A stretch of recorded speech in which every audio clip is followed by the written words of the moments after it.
Well, good evening, everybody, and welcome back to Proficiency Bonus. This is Storm King's Thunder episode 38. Wow, episode 38 here tonight. We're so excited that you're joining us for this exciting trip and trek through Dungeons & Dragons 5th Edition Adventure Storm King's Thunder.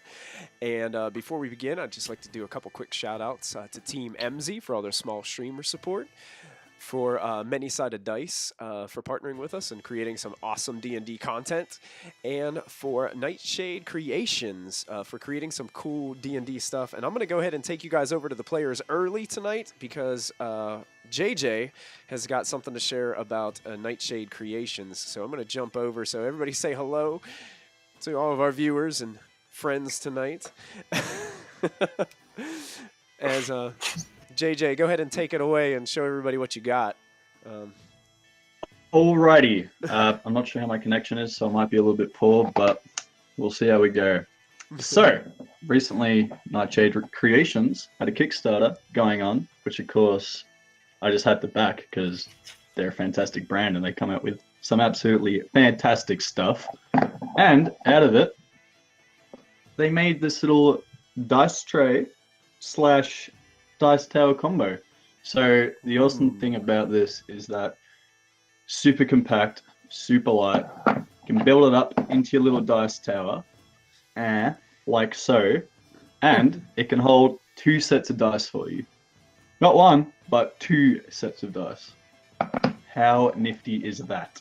So if you're like me and you're traveling everywhere to play D&D, it's literally the perfect companion you could ask for. Dice tray, dice tower, hold your dice for you. It's wonderful. So I urge you to go check out their store.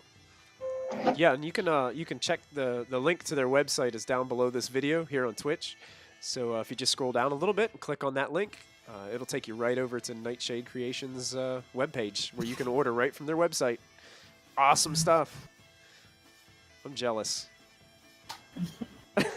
Oh, it's so good. It works very well. And if you guys will all stay tuned as well during the when we go to break tonight, we're going to have a special announcement as well that we're really excited about here at Proficiency Bonus. Some people might already know what it is, based if you've been hanging out with us on the Twitterverse recently, you'll already know. But we're going to go ahead and make that a official announcement live tonight. So stay tuned as we get ready for that. So. Last week, JJ, I didn't know you wanted to announce that publicly. My goodness. I thought we were going to wait another week. Boss is off to the happy couple. Oh my goodness. You guys. Funny. Anyway, last week, our party took it upon themselves to embark on this mission to investigate what exactly happened to Art and Rosolio that night, based on a lump sum of money given to them by his mother, Desire. Lachlan decided that he was going to board the ship as a card dealer, as one of the dealers in the casino, in which he was very successful in convincing the captain of his abilities. The rest of the party decided that they were going to board the Grand Dame posing as nobles to enjoy the free beverages, except for Kallista, who transformed herself into a spider and hid out in Diana's dress until she found the opportune time to skedaddle and scoot all around the room, crawling up the wall, and eventually found herself above Lachlan's table on a chandelier, just watching, keeping an eye out for Lady Atalia, who they have been scoping out as a potential suspect in all this because of her meeting the description of what Art and a beautiful woman, dark hair, and a purple dress. Stood out like a sore thumb on this boat. Molfin kind of sat down at her Sava table, which is kind of like a game of chess, and was one of the first to ever beat Lady Atalia at the game that she is so proficient in. And Lady Atalia was able to speak into his mind after the game was over, asking exactly who he was. And he exited there rather quickly with a misty step and got out of there. I got out of there. As he has maybe discovered that Lady Atalia, there might be more there than what meets the eye. At the end of the episode last week, Moby was in a high-stakes gambling situation at Lachlan's table with one of the nobles that Desire had mentioned could possibly have it out for them as a competitor in the barge building industry, the Wisdens. And as he was sitting there, he beforehand, he decided to conjure up a fake deed to property that he supposedly owns in Boulder's Gate, worth 10,000 gold pieces. And he put this property up to bet in the card game, in which Wisden obliged because his wife would not let him be shown up in this card game. So they put their own property as well in the pot. Lachlan, being the dealer of this game, made it so that the the Wisdens could not get the perfect hand they needed.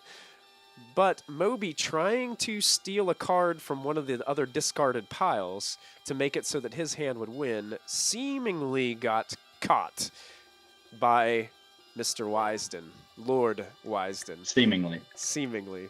And at that point, that's when I gave Kallista and Mulfin a quick second to see if they could do anything. Ashlyn tried to distract people by tripping and falling, having her dress come up in front of everybody around the table, all the nobles, to draw attention away. But Wisden was not distracted by this, as he was so engulfed in the high-stakes game.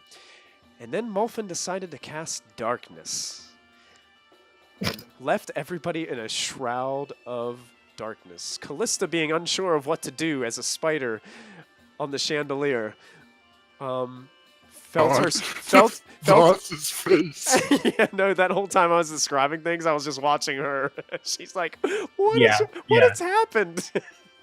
I'm sorry, I didn't mean to interrupt. It's just too much. It's like I leave you guys for an hour, and this is what happens. So, that being said, we are going to jump into this week's episode. Moby, do not forget that you have a natural 20 to use during this episode, and the rest of you all have DM's inspiration that you may use to grant yourself advantage on any of those rolls. So the story is told, folks. Mm-hmm. In a shroud of magical darkness, all you see is black. You can hear people around you shuffling, gasping, trying to figure out what exactly has happened. What is it that you will do? So our dealer here. Okay, Lachlan. What is the dealer so do? I had the opportunity, if you recall, to give Mr. Wisden either a 5, which I gave him, or a 6, which is what he would have wanted. Yes. You did. So that's 6. Seeing my poor cousin struggle, I want to take that 6, and in the darkness, I want to try to, as best as I can, remember where Wisden was relative to me. Okay.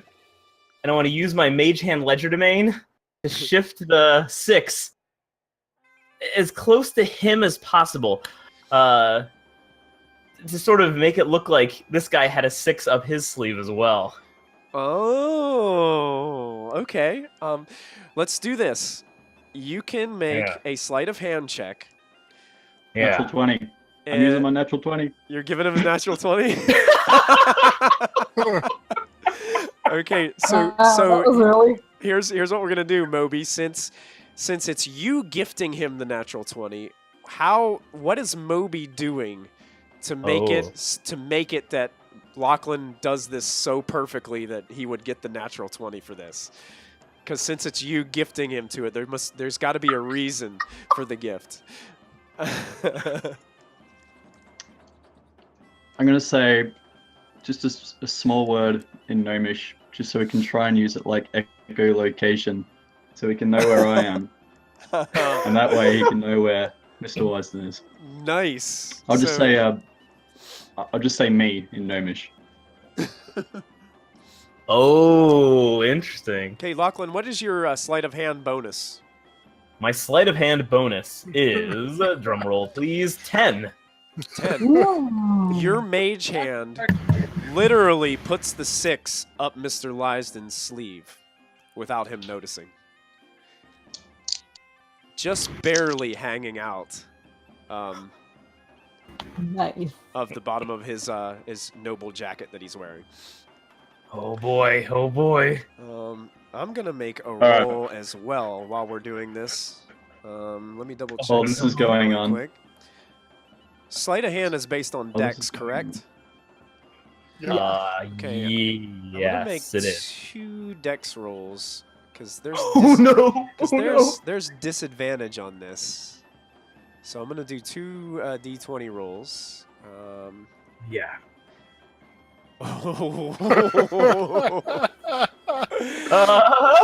All right, I'm just gonna That's stop that right there. question. Moby, you feel some shuffling next to you, and you feel what seems to be with 2 rolled up pieces of paper have now fallen to the floor beside your chair.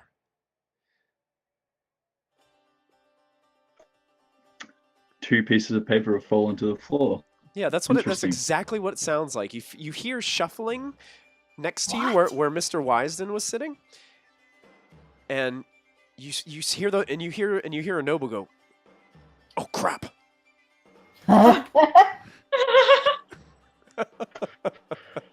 Okay, during Lachlan doing his little card swappy tricky thingy, I would have liked to successfully grab the 3 out of my sleeve, which I was doing so poorly before, Okay. and with the card I was replacing it with, chucked that into my top hat, into my hair under my top hat, Okay. just to keep it out of sight. Okay. And then I hear this guy going, "What does he say? Crap." Yeah. Crap.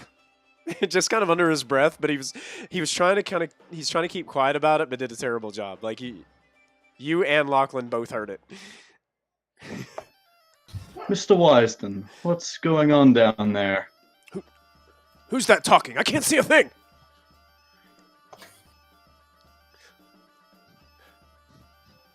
And so they say, let there be light. As Uh, Molfin is bent Oh over, no! This is like the lights turning on.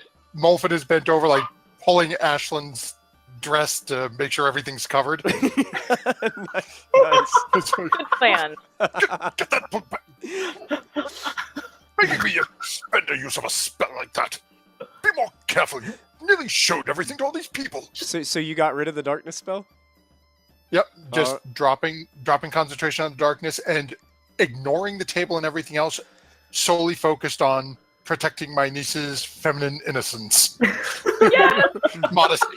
That's a- what I'm looking for. As you're doing that, Molfin, and helping Ashlyn, this lady who you guys have met before, holding that bag, the one that was transferring the coins to these tokens, these golden geese, approaches. She's wearing this like silk robe, and on this silk robe, it's kind of like just very nice, majestic looking robe.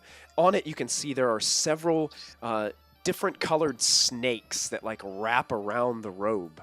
It's a very cool looking a piece of attire as she comes up with this bag kind of on her, and she looks towards you, Molfin, and looking at you, Ashlyn, as well. And she's like, "What's going on here?" I just tripped and fell and stuff, and the floors here are very slippery. You should look into that. My apologies, madam. My gait for the evening had a fall, and is not properly modest under her gown. Proceeded to almost expose herself to the gathering crowds or whatever this game they're playing is. I panicked and apparently darkened the room for a moment so I could fix her dress without prying eyes. Make a deception check, Molfin. Okay, we will burn my inspiration on this, because, -1. All right. Okay. She starts to gaze around the room and looks directly towards the table where you guys are all there, and she kind of gives a glare towards Mr. Lord Wisden.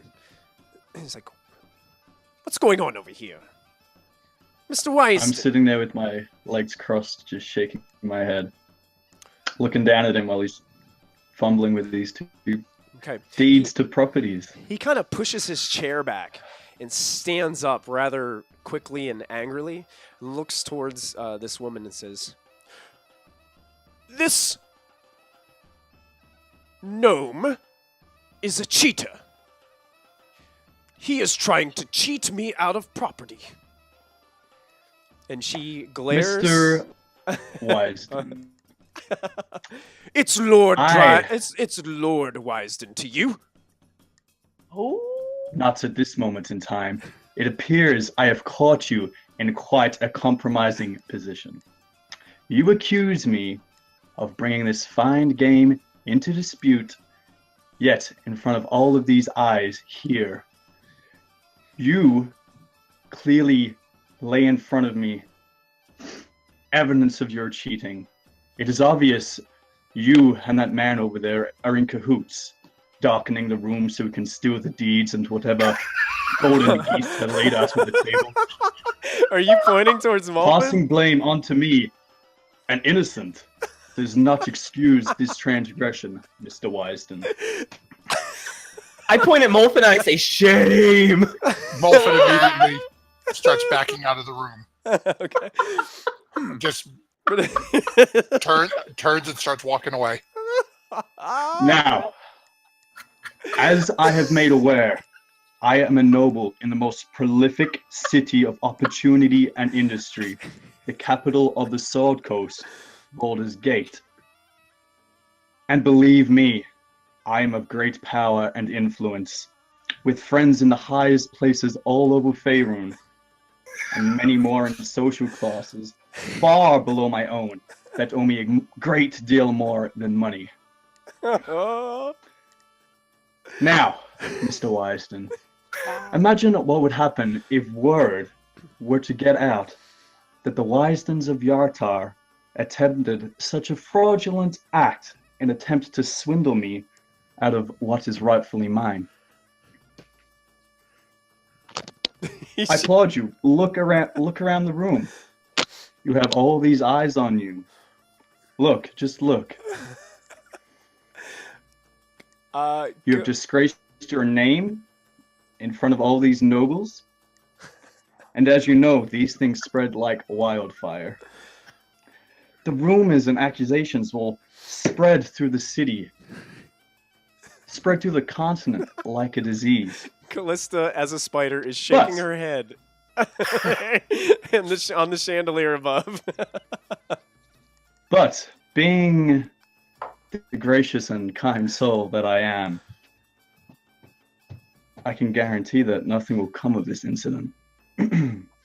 You shall leave this boat as you arrived, your reputation intact, and your name unshamed across Faerun, if you accept these following conditions. Your estate. I respectfully request that you leave all of its contents on the property as they are now, furniture, clothing, staff, and so forth. All of these things will now be owned by me, Lord Denny Dyer. Furthermore, because I know you desperately want something out of this, I can see it. As a sign of good faith between our names, proving there is no ill will between us, I will offer you that manor in Baldur's Gate. I will relinquish all my assets on said manor. Furniture, valuable artwork, the finest of wines. And you'll even have access to my vault of platinum. Vault of platinum. I will also personally quell any rumors of this event transpiring across the coast. In a trade for full ownership of your barge building business, which, if I am correct, is faltering in the competitive market of Yartar. Otherwise, you would have not so readily accepted my offer of investment prior to beginning the game. So, I will hand you this deed right now. Upon acceptance of these terms, and you will continue your lavish lifestyle in the capital of industry among some of the most powerful nobles on the West Coast. However, if you choose to deny these terms, I will personally see to the defamation and deconstruction of your business, your nobility, and your name. Nothing will separate you from the peasants you spit on in Yartar. And like I said, Mr. Wisden, I have friends everywhere. Great favors owed to me, and eyes all across Faerun. You will have made an enemy of the wrong man. Now, let me ask you a final question before you decide. What is it that you value more? Your business or your reputation, nobility, and name? I suggest you consider your response very, very carefully. He kind of starts to chuckle a little bit. He kind of, and what proof do you have? You Oh, I have was gonna slow clap. you have none. Oh, Ashlyn starts a slow clap around the table. Yeah. You hear other nobles kind of like looking at Ashlyn, and they start going. And all of a sudden, like a bunch of people start clapping around, and then like a lot of commotion. Get him another drink. Just, as you say, like everybody's clapping. He's like, what is going on here? As Wisden is like just looking around. You have no proof. And at that point, Pao Ming comes up to him, slowly reaches into his shirt sleeve, and goes and pulls out the 6 that Lachlan had placed in there. That's all the proof I need, Mr. Wisden. That is all the proof I need. And she looks towards you guys both and looks towards you, Lord Dyer. Unfortunately for you, your conversation about estates will have to occur off of the Grand Dame, as Lord Dryland does not allow anything to be traded except for golden geese on his establishment. This is an illegal bet and will not be finished here. And she takes both pieces of parchment and puts them in her bag that she's got next to her. And then That's just more than fine with me, my darling. And then she Mr. Mr. Wisden, I await your answer. But I didn't put that there. That was not mine. He had a card. He was going to grab it. He took it from the other person. You gotta believe me. He's like just looking around at everybody and they'll look at him and looking at Pao. And she like and Pao like now all of a sudden has these like 4 armed guards like that just kind of like just started to slowly appear during all this. And she just like looks over, looks casually towards Dryland, or not Dryland, Wisden is like, oh, you know Lord Dryland's policies on cheating. Lord Wisden, haven't we had this discussion with you before? And he kind of gets a little red in the face. You know that property and deeds are not liable to be part of a bet in any game aboard the casino and the Grand Dame. We've had this conversation before. And she kind of just goes, guards, you know what to do with him. Ooh. And then all four of them come up to Wisden and they grab him. And he looks at you ferociously, Moby, as they're dragging him out of the back door of the Grand Dame. He's just yelling, going, "Oh, I'll get you, Dyer. I don't know how. I don't know when, but I'll figure it out. Your name I will will be be coming to nothing." visit you after the ship. I hope you have your answer by then, Mr. Wisden. And Pal looks at you and he's, "You may arrive rather sooner than he will, as, well, he's got to swim." And you watch as they drag him out, and through the windows of the Grand Dame, you watch the guards just toss him overboard. Wow. At that point, I flip my cards face up to show the 1, 2, 3 straight, proving my win. And then all the nobles start just clapping as they're surrounding the table. You just hear this roaring applause as Kallista continues to shake her spider head. By this time, Diana would have been up at the table as well with this group, just kind of watching to see what would happen with a nice beverage in hand. Let it be known to all, I tolerate no cheating at my table. Hey guys, what's going on? And you can see Miss Wisden had followed her, Mrs. Wisden had followed her husband out like behind. No, don't do this again. And he's like, and she kind of is just standing outside, like trying to like reaching out towards her husband, who is now floating in the Deseret River. Oh no, sad. It- Her boyfriend. So she's right down on this southern point. Yeah, she's over there by you, Mulfin. Now, are the guards looking for Mulfin where, Moby fingered him as Not complacent? not yet. Not yet. And Is there, Did the guards go back in? They kind of they went out. They're coming back in. What would Mulfin be doing during this now that he's been kind of thrown under the bus by his by his wonderful family? So basically, he's just going to sort of try to hang off around the corner, assuming this is like another wall away, and just keep out of line of sight of people. But I'm assuming these lighter sections are these windows. Yes, those are windows. Mm-hmm. So it's just going to be sort of moving up along and looking in the window, trying to catch the eye of Atalia and sort of like flag a Oh, flag her over.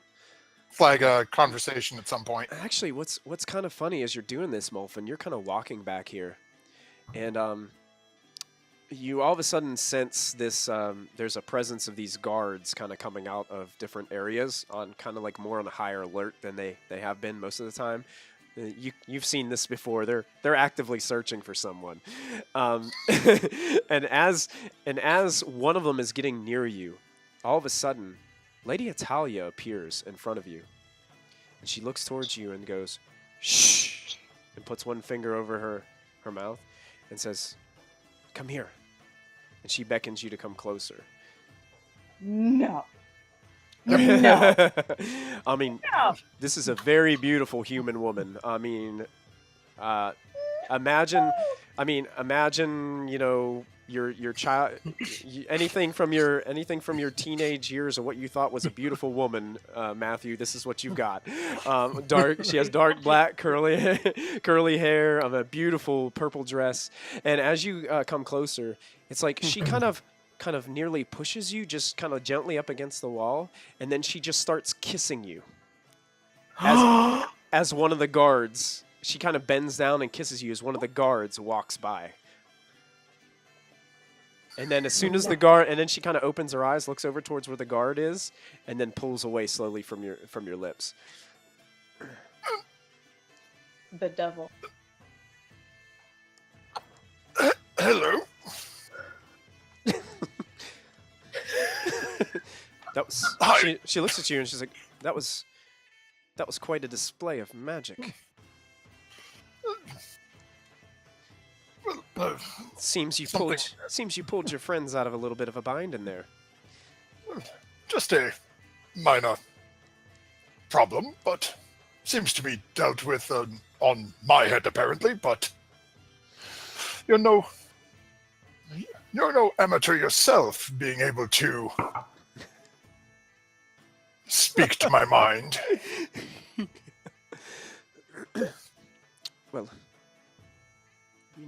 I know a little. Just enough to give me a slight edge at times. Enough to make some coin gambling, it seems. And she kind of smiles a little bit. Yeah, Why? when you're in this environment, it helps to have the coin. Yes, but why? You seem to be doing well enough for yourself to be on here and betting. What is the point? She kind of looks at you, keeping her composure, as all of a sudden she starts speaking into your mind again, Molfin. And she says, just pretend everything is fine. We need to talk. Not here. Follow me when the boat returns to the docks. And she says, you can respond or nod if you understand. And she's just looking at you the whole time, kind of with like a little smile on her face. Like kind of looking like, lovers gazing into each other's eyes, aboard the Grand Dane. Molfin will stick with the same sort of dumbfounded look that was on his face after the kiss, and think to himself, assuming she can hear, that, are you staging for all of us to follow you, or just myself? You hear back in your mind, bring them all.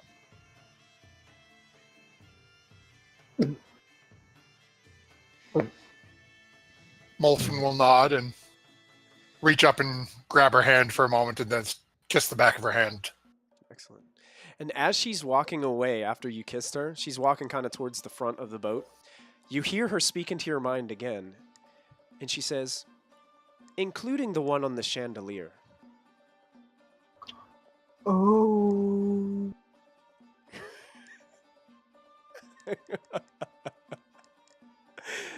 She didn't even turn around to look at you. She's just walking away. And you heard that in your head. And Molfin will projectively think out, on the chandelier? Yes, go check it out. I'm sure it won't surprise you. No. And Molfin's just going to stand there for a few and sort of ratchets off his head going, how the hell am I going to get in there and look at the chandelier? I'm a wanted man thanks to that moron. Excellent. We'll go back into the casino as everything's calming down. A lot of the other nobles are going back to different tables, getting, more drinks. Things are kind of getting a little bit more rowdy as it's been about an hour and a half, 2 hours into this voyage. What would you guys be doing at this point? Did Moby get all of his winnings from that round? Besides the confiscated goods? Moby, you pulled over 50 golden goose tokens. That's the equivalent of 500 gold pieces. What? There's just this mound like sitting in front of you at the table. Well played, sir. Well played. I'm like out of Give us money. sliding out of the head. There's so many monies I have. Okay. I try to slip him a couple extra from the house. Oh my god. make a sleight of hand check. No. How many are you trying to slip him? I'd say just like a little handful. Just a little handful. Maybe like 5? Yeah, sure, 5. Let's 5? call it 5. Okay, make a sleight of hand check. Okay. These stupid gnomes are going to get us thrown off this boat. Oh yeah. While you're pushing the money over to Moby, you actually had like 5 in your hand, and you just like put them into the pile as you slid it over to him. So there's actually 55 golden geese tokens there. I wink.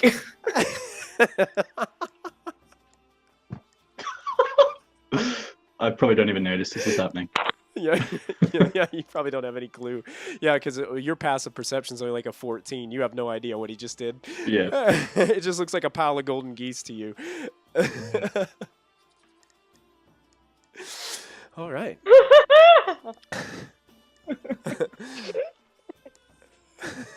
I literally think that Sarah and Doss just killed Christy.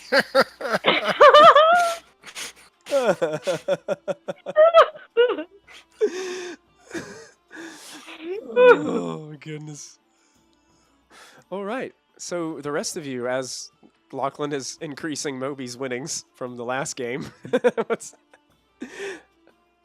anybody doing anything else at this point? I mean, it's just kind of like a lot of, like, you can see that there's a couple guards now kind of walking around, just like looking, making sure everybody's on the up and up now that this whole fiasco has occurred.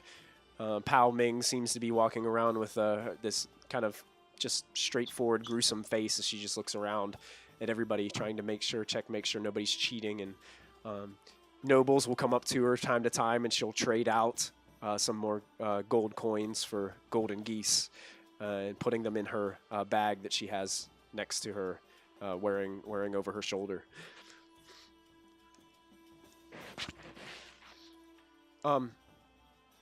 Eventually, Lachlan, one of the other dealers comes over to you and looks down and says, boss says it's time to take a break. And kind of beckons you to go like towards like the kitchen area to get a beverage or get something to snack on or something like that. All right. And I guess, do I have to do anything with my... I'm looking down kind of at like the house money. Do I need to like tuck it away or something? Do they train me? Yeah, you were supposed to take your house money, and eventually you keep it with you, and eventually in the morning you're going to have to turn it back in and be held accountable, or whenever it comes back, be held accountable for the winnings, or they'll it's kind of like cashing in as a cashier if you're working at a grocery store or something like that. Been there, lived that life. Everything has to balance out. Or got to match up. All right, so I want to make sure to bring that stuff with me so I don't get... Yeah, he kind of sets down at your table and puts his golden geese in front for the house, and some other people start to sit down at the table, and he gets ready to deal out some more bets at your table. Good luck. Watch out for cheaters. It's a rough night. Yeah, I got it. He gives you a thumbs up. He goes about shuffling. All right. And Lachlan, I'm assuming you're starting to walk back towards the kitchen area. Absolutely. All right. Kallista, are you doing anything, or still scoping out the landscape here, or? Yeah, I wanted to be just watching people. I probably would have kept an eye on her if she would have gone out. Yeah, you saw her go out. At about this point, you see her come back into the casino, though. And she's kind of moseying around a little bit, kind of just gazing around the room. She kind of looks natural. Just kind of smiling at other young nobles as she walks by them. Eventually sits down at that same Sava table that she's been sitting at for most of the time, and just starts setting up the Sava board again. Just kind of making herself comfortable at that table. How many hours has it been? It's been about 2 since we got here? hours. Okay, so I have one more before I have to shape again. Mm-hmm. Okay. Ashlyn, how about you? I am finding Diana, and we're gonna go dancing. Oh, Diana. Ashlyn's looking for Diana. You're wanted man, Malvin. I can't find you before. Man, I haven't had a dance prepared. You know, you like cast darkness, you made up some excuse, and then you left me. Like, you slowly crept out of the casino. I didn't see where you went. So. I didn't creep. I fled when I was fingered for a crime that Moby committed. Also want to... hey, man, someone's going to go down with the ship. While we have a quick moment here, I want to give a big shout-out to Digitio and MX Lip. Thanks for joining us in Twitch chat. Thanks for hanging out. Oh, hi, Finn. Glad that you guys are with us. For those of you watching tonight, thank you guys so much for tuning in. This is Storm King Thunder, episode 38, where our heroes are on the board of the Grand Dame, which is a noble casino cruise ship, river cruise boat, that they are getting into some shenanigans. Getting one of the nobles tossed overboard for presumably cheating. Yes, it's been interesting, to say the least. And Christy, just in case you missed it, MX Lip has given the hair some love. Oh, yeah. Thanks, Maxian. He's from one of my Sunday campaign. All Oh, right, cool. Awesome. Yes, Digitio, So- it is the Ocean's 11 episode. That's exactly what this is. So I wouldn't be seeking out Molfin if he was wanted because I wouldn't want to draw attention to him. So I'd go up to Diana and ask her if she wanted to go like drunk dance with me or something. Diana is sitting on the floor of a bathroom somewhere, sipping Oh. a martini. That's what Diana's up to. Oh, so Okay. Diana, you were headed to the bathrooms? My only explanation for why Diana has been missing for the past hour is just she was in the bathroom, and then she just kind of sat there and has been chilling and complimenting all of the women who come in. 'Cause she was Oh my god. the women are just like, as you compliment them, they're like, oh, thank you, and then some of them they just get all flattered, and some of them are even like, oh, I know, dear, and they just walk on by. Yeah. Do they think she's an attendant for tipping her? That'd be awesome. Yes. As Diana seems to be a little bit, I don't know, she's a little stumbling back and forth. Ashlyn, as you approach her. Hey Diana, how you doing?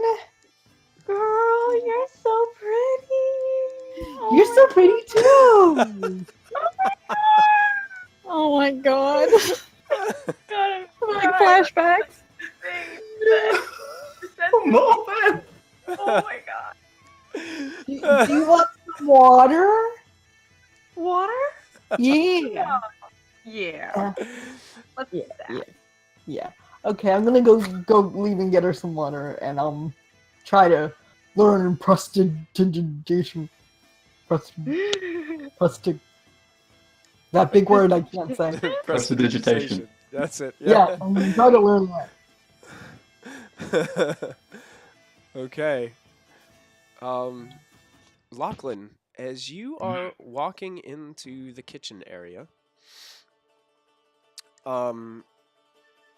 you see that there are a lot of like, there may be like 6 individuals that are back there like prepping food and cooking.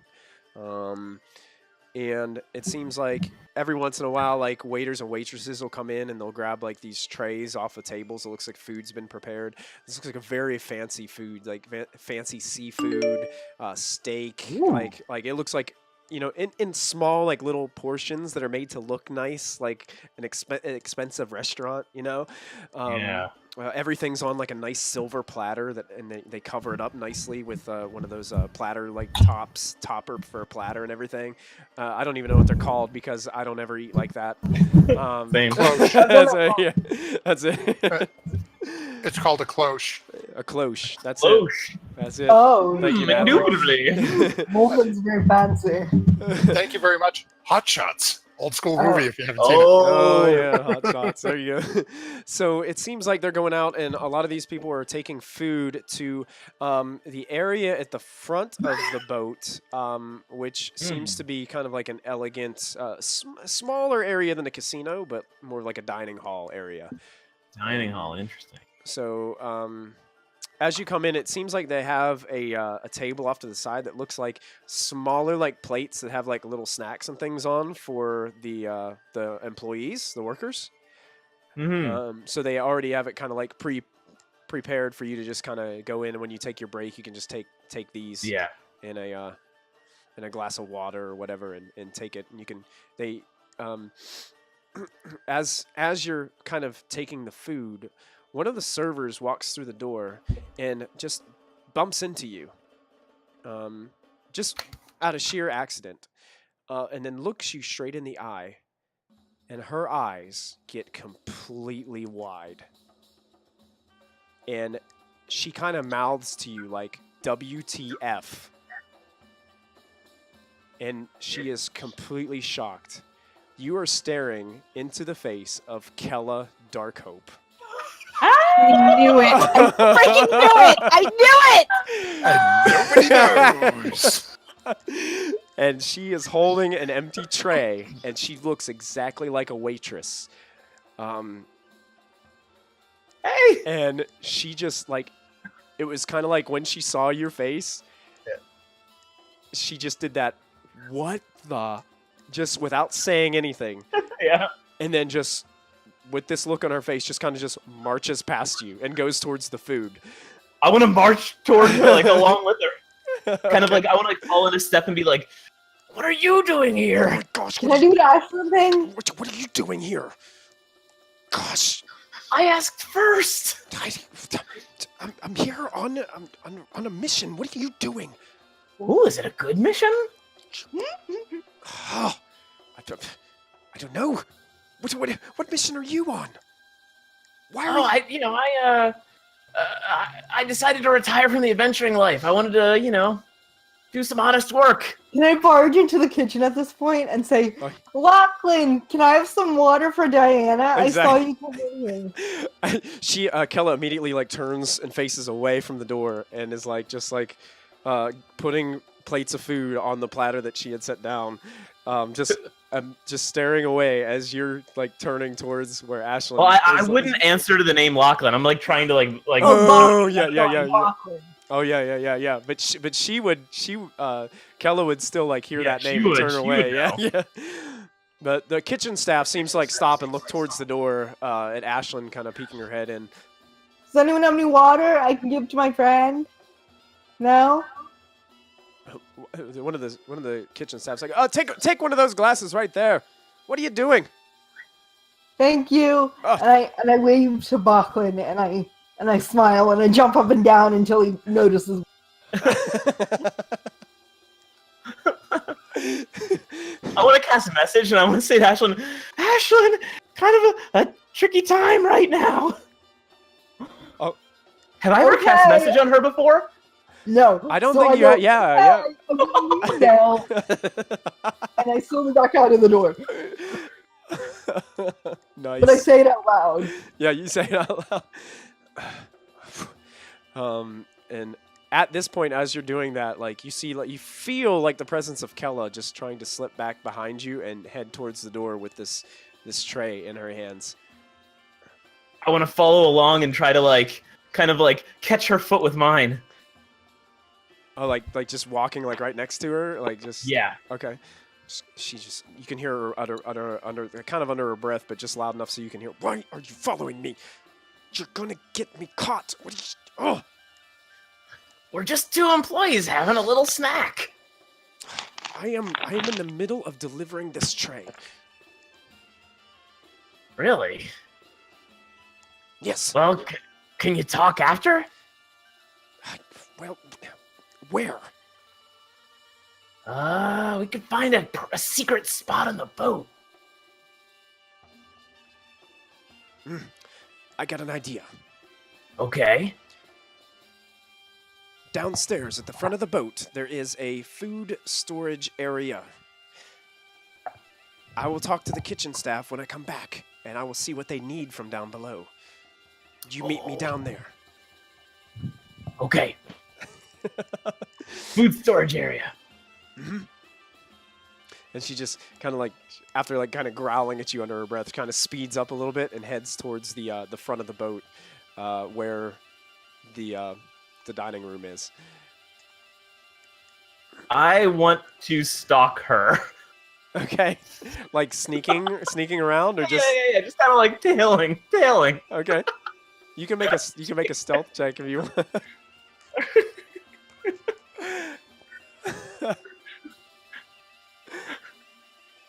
Oh. Oh, that's pretty good. Yep. You're able to kind of like dodge in and out of. You're kind of like hiding. You go into the dining room and you can see that there are all these like fancy tables set up with these nice candles in the center of these tables that have all these like nice tablecloths on them, and all these all these nobles sitting at tables enjoying their food.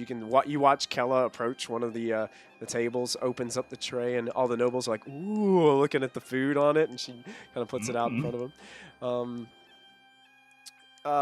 Ashlyn comes back to Diana, who's sitting at one of the tables, kind of slunched over a little bit with the water. Kallista, you're getting a view of all this as well, as looks like Ashlyn is trying to help Diana out. Diana. Oh, they're still here. I thought they walked out of the room. Well, Ashlyn came Oh, back. Diana was kind of hanging out, just kind of resting at one of the tables. Oh, okay. Ashlyn went to go get her some water to try. Where's like the captain's view deck thing? You Or would, even like the captain's quarters. you would assume it'd be upstairs from here. There's another. And that's where all the dancing's happening. That's where all the dancing's happening as well. You can hear the music coming out from these the spiral staircase in the back of the casino. Okay. What else do I know is here aside from the casino? You would know. Or is this that just like the main floor? this is kind of where they like the nobles to hang out, because the casino is the biggest area of the ship. You've seen people coming in and out of the kitchen, which is on the back side right here. This is the kitchen area. If it will let me shift ping it. Right here's the kitchen area where people have been coming in and out of, and the place with the dining hall and dinner tables and things would be at the front up here. And where did the stairs go? The stairs go. The spiral staircases go up. The stairs that you can see outside go down. They have like a little railing like around them. You can see that the steps just kind of dwindle down until you can't see anymore. Okay, I think I'm gonna go up first. I wanted to try and see if there's like rooms upstairs. Okay. So you're Like you're kinda- aside from the dancing, I want to find like more secluded areas where the kid could have been Okay. caught up in. Okay. I'm looking for rooms, We're looking for rooms. Okay. like bedrooms. Like I don't know if they get busy on this ship, but you know, I don't know. Yeah. So That's my guess. Like he woke up naked, so. Kallista, as a spider, starts crawling back up the chandelier, making her way across the ceiling. As she's just crawling across, makes her way towards where the spiral staircase is, and heads on up into the area above. And I'm going to, and if you scroll to your right just a little bit, Christy, Yep. you'll be able to see Yep, what yep. Kallista sees up there. There's a stage. There's a stage at the front of the room where there are Okay. 4 halflings with different musical instruments, putting on quite a show of extraordinary musical talent. And there are several nobles, probably about 16 nobles or so, that are kind of just enjoying the music, dancing around. Some are just enjoying some drinks, standing alongside the edges. And there are these 2 doors that lead to the outside along the side of the dance hall. There's a red curtain that is in the top right-hand corner that kind of separates what looks like there's a point beyond that goes back. I think that's backstage. So I'll go out the right door. You go out the right door? Yeah. Okay, as Is that a hallway or is that outside? it would be outside. It'd be kind of like a second deck. So yeah, that doorway would lead you outside onto like kind of like you can view out the side of the ship. Oh no, I don't want to go outside. Yeah, I'll check behind the curtain briefly. I won't go in. I'll just like kind of peek little eyes over. As you're peeking down this area, I'm gonna go ahead and reveal this area to you. What it looks like to you is a long hallway with 3 doors on the left-hand side and 4 windows on the right-hand side, and it ends in another curtain that's kind of covering that area. Here we go. So it's 4 doors and 3 windows, or opposite? Opposite. 3 doors, 4 Three- windows. Yeah, the windows are on the Okay. right and the doors are on the left. They're the And I'm doors- assuming the windows go out to like the deck, right? Yeah, you can they're almost like floor to ceiling windows where you can stand and you can just look out and enjoy the river scenes and just the views and things like that. Mhm. Okay, I'll check the first door. Okay, so you head to the first door, and there's you're a pretty small spider, so there's enough space like under the door that you can kind of crawl under the door.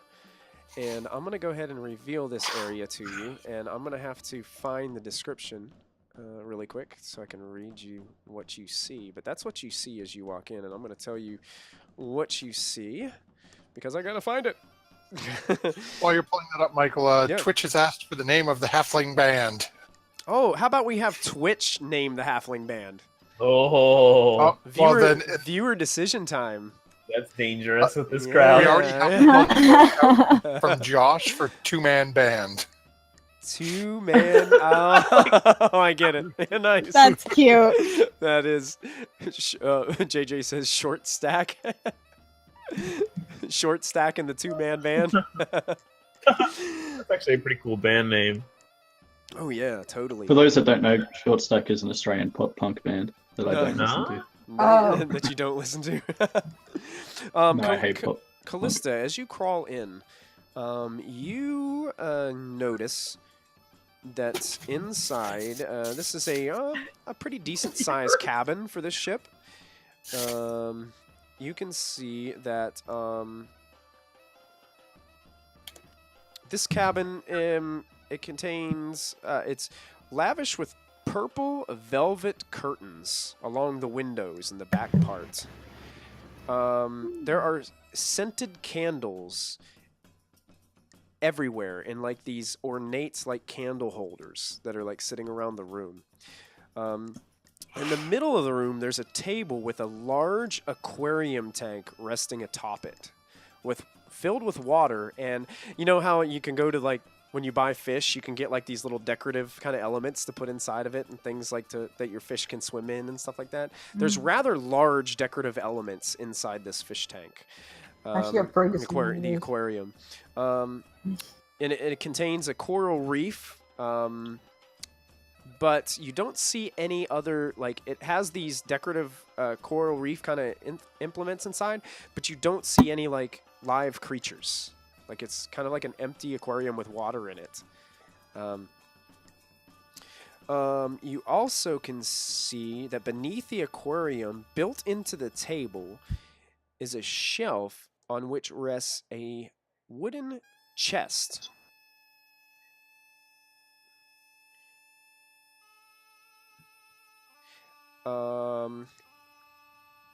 Other furnishings include a silk hammock, a writing desk that's covered with quills and loose sheets of blank parchment, a small table holding a silver wine decanter, and a matching goblet, and an iron stove. So it's kind of like whoever's room this is, it's kind of gaudy and important, and they've got all these other things kind of set up in here. What does the little small box under the aquarium look like? Just looks like a small wooden chest. I mean, to you right now, it's a large wooden chest. Yeah, fair. but if you were normal, if you were in your normal form, it'd be a rather small wooden chest. Okay, I might go back to that. I'll go to the next room. Okay. So you march down here, and in this room, when you open it up, or when you crawl under the door, it seems like this is just strewn with hammocks. It's definitely not anything like the last room that you were in. It's not furnished or decorated in the same way. You kind of assume that this might be where just the normal crew members sit. Yeah. Mhm. Yeah. Mhm. Okay. Look at that. Damn it. Read chat. I'll go to the next door and then probably the curtain. Okay, so as you crawl down the next door, you see very similar to the last room that you were just in. Thought so. So I'll just go straight for the. Yeah, I won't even like if I see the hacks, like boring. Okay, as you crawl underneath the curtain, here's what you see. You see a large window at the front of the ship with a steering mechanism in the front. With the individual that you saw peering out from under Diana's dress at the beginning, who was kind of giving you guys the once-over inspection as you guys were boarding the ship. It seems like it's the captain standing behind this wheel, and there's a couple other individuals standing around. Looks like other crew members, maybe about 3 heavily armed crew members just kind of standing around. And you see that there's a spiral staircase at the bottom of the room that leads back down into the area where the dining room would be, because you can hear the clattering of plates and silverware and things and the conversations of the nobles underneath.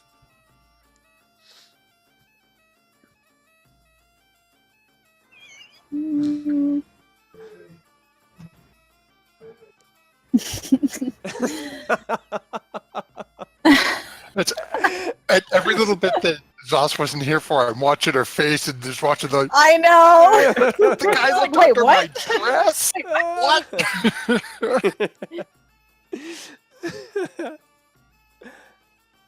Okay, I'll just go back downstairs.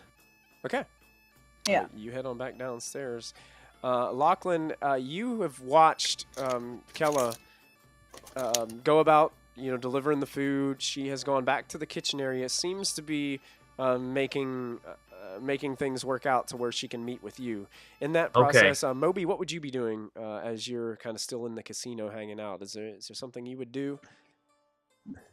Yes, I've got a peach schnapps and a martini, one in either hand. And I'm permeating the rumors to Wisden's cheating. Oh, so you're and just bringing their name into disrepute. Yes. Spreading the. I'm also keeping I'm eyeing off Mrs. Wisden as well. Okay, yeah, Mrs. Wisden is still outside, sobbing, and it looks like a couple of female nobles have been coming up to her. One's kind of rubbing her back, kind of consoling her. What's the general reception of the events that took place? Are other nobles talking about this, or are they? It seems that they are, but it doesn't it seems to be not much of a surprise to some of them, as if this might have happened before, or he may have been caught cheating before and tossed off the boat. It's it seems like it's not a huge surprise to a lot of them, but it's still a good conversation piece to have at a gambling table or dinner table. So yeah, people are talking about it, that's for sure. Mulfin, what would you be doing during all this? Basically trying to stay a step ahead of the guards. If I see guards come in one direction. For some reason, okay, yeah, there you go. You cut out on me for some reason. There you go. Keep going. Yeah, so just trying to stay a step ahead of the guards. Does it look like most of the guards are located down here? Can I see anything on the second floor? Because we know the dancing is upstairs. Yeah, I mean, you can hear people walking back and forth along the outside of the decks up there. You can't see it a whole lot because it's it's right above you. But for the most part, it seems like the guards are on alert. But you kind of think by now they would have probably have maybe perhaps they didn't get a good look at you when Moby was pointing you out. You're not 100% sure why they haven't just totally converged on you. But there's probably about 4 guards down here on your level. 2 seem to be hanging out in the casino. 2 are kind of walking around the outskirts of the boat. Okay. Well, Mulfin is then going to try to make his way inside. He mentioned before about dancing with Ashlyn, so he's going to make his way to the dance hall and see if Ashlyn's up there. Okay. So Molfin is headed his way towards the dance hall. All right. So, Lachlan, you see Kella kind of disappear down the steps at the front of the boat. Kind of like peek around the halls to see if I see like Molfin or Moby lurking around before I. You don't see Moby. You don't see Molfin either. Seems to be they'd be pretty absent of anybody watching you right now. Well, There are like the old days. There are a couple nobles kind of like hanging out the front of the boat, just like looking off, watching the river, and talking about how beautiful the moon looks glimmering off of the water and things like that, and just things like that. All right, then I go down. All right. As you go down, you walk down these steps, and the steps kind of lead down for about 4 or 5 steps, and then you kind of got to turn around, kind of like going up the steps at a dorm room or a hotel. You know how they kind of like swing around. Yeah. So this is what you see as the steps roll down. And when you come down to the bottom, and you can see that to the left of you and to the right of you at the bottom, it kind of opens up in this little like just little open area, and there are curtains on either side of you.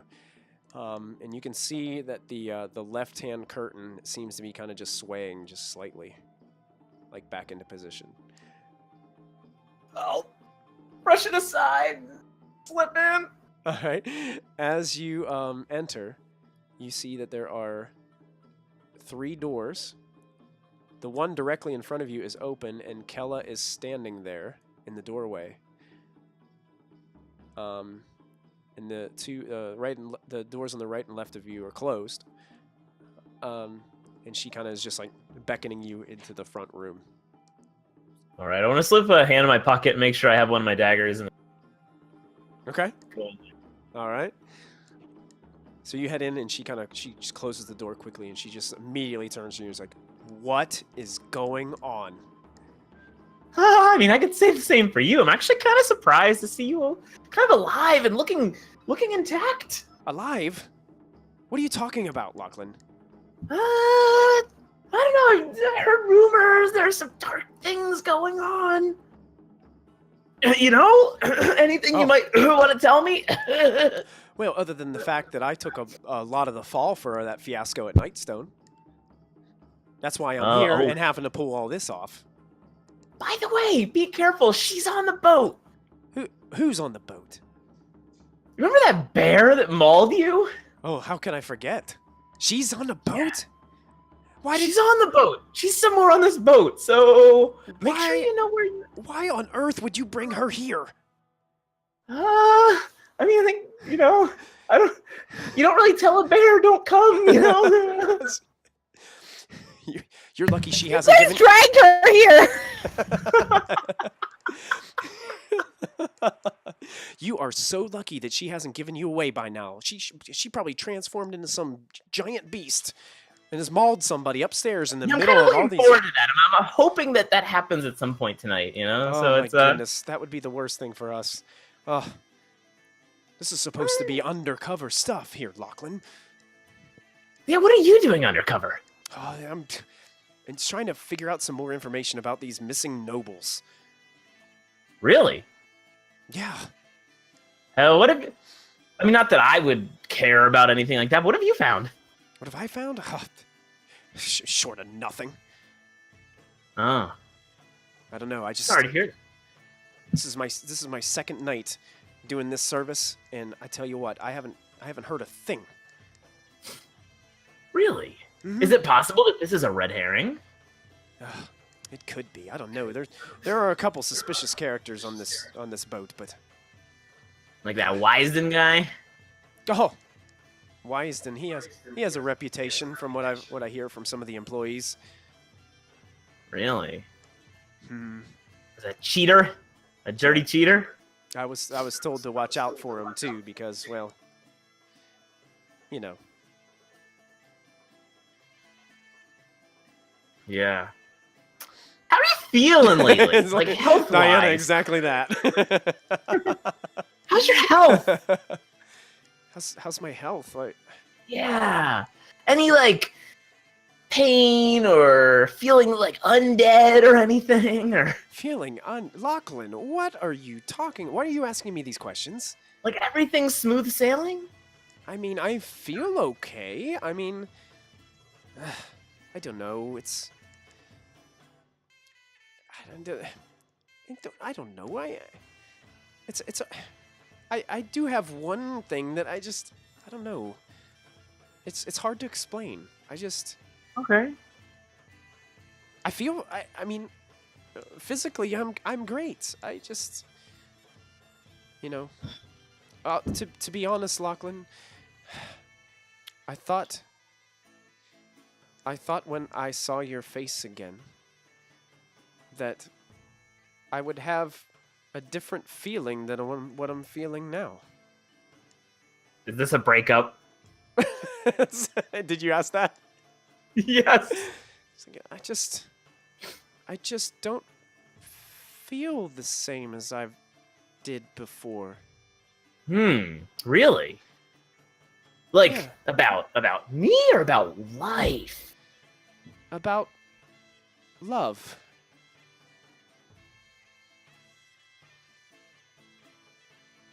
Interesting. For some reason, I feel as if I had feelings for you, but now they're gone. And I don't. I mean, that sounds like a breakup. And I don't really know why, Lachlan. Well, I mean, I did let my bear friend maul you. I mean, I wouldn't necessarily blame you, but Yeah, well, we I can didn't let her. I was just afraid to intervene because I didn't want to get mauled. Well, and... trust me, Lachlan. I know.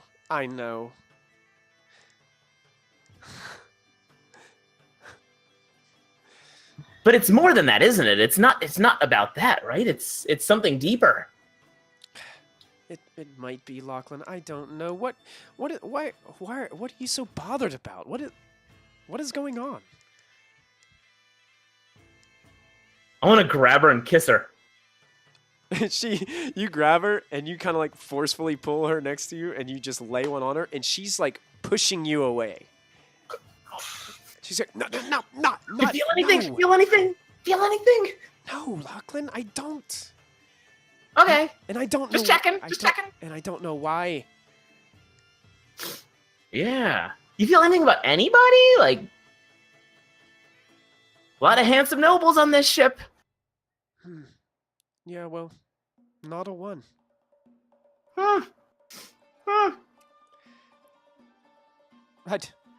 I'd rather pick their pockets anyway, but... Oh, I hear that. Anybody worth really robbing? Anything big here? Anybody with, Well, I do know that the proprietor of this ship is loaded. Apparently, he's some Lord Dryland, and he's some big political figure here in Yartar. He's working on a campaign to become the new water baron, from what I can hear from many of the other nobles, and from Lord Dryland himself. He was here last night. You guys just missed him, Lachlan. Apparently, he had some kind of expedition that he's going to be on the next 2 weeks, so he's currently not here. He left that Pao Ming in charge. Really? Yeah.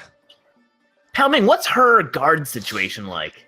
No, pretty extensive. Yeah, the guards that she has are well trained. You trust me, you don't want to pick a fight with any of them. But Pao Ming herself, I mean, she is. You may not see it from before, but I've seen her cast some magical spells on people. I think she dabbles in wizardry. Because I mean, I don't know if you agree with me, but that gold in that bag,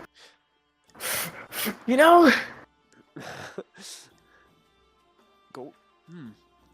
So Lachlan, what exactly are you doing here?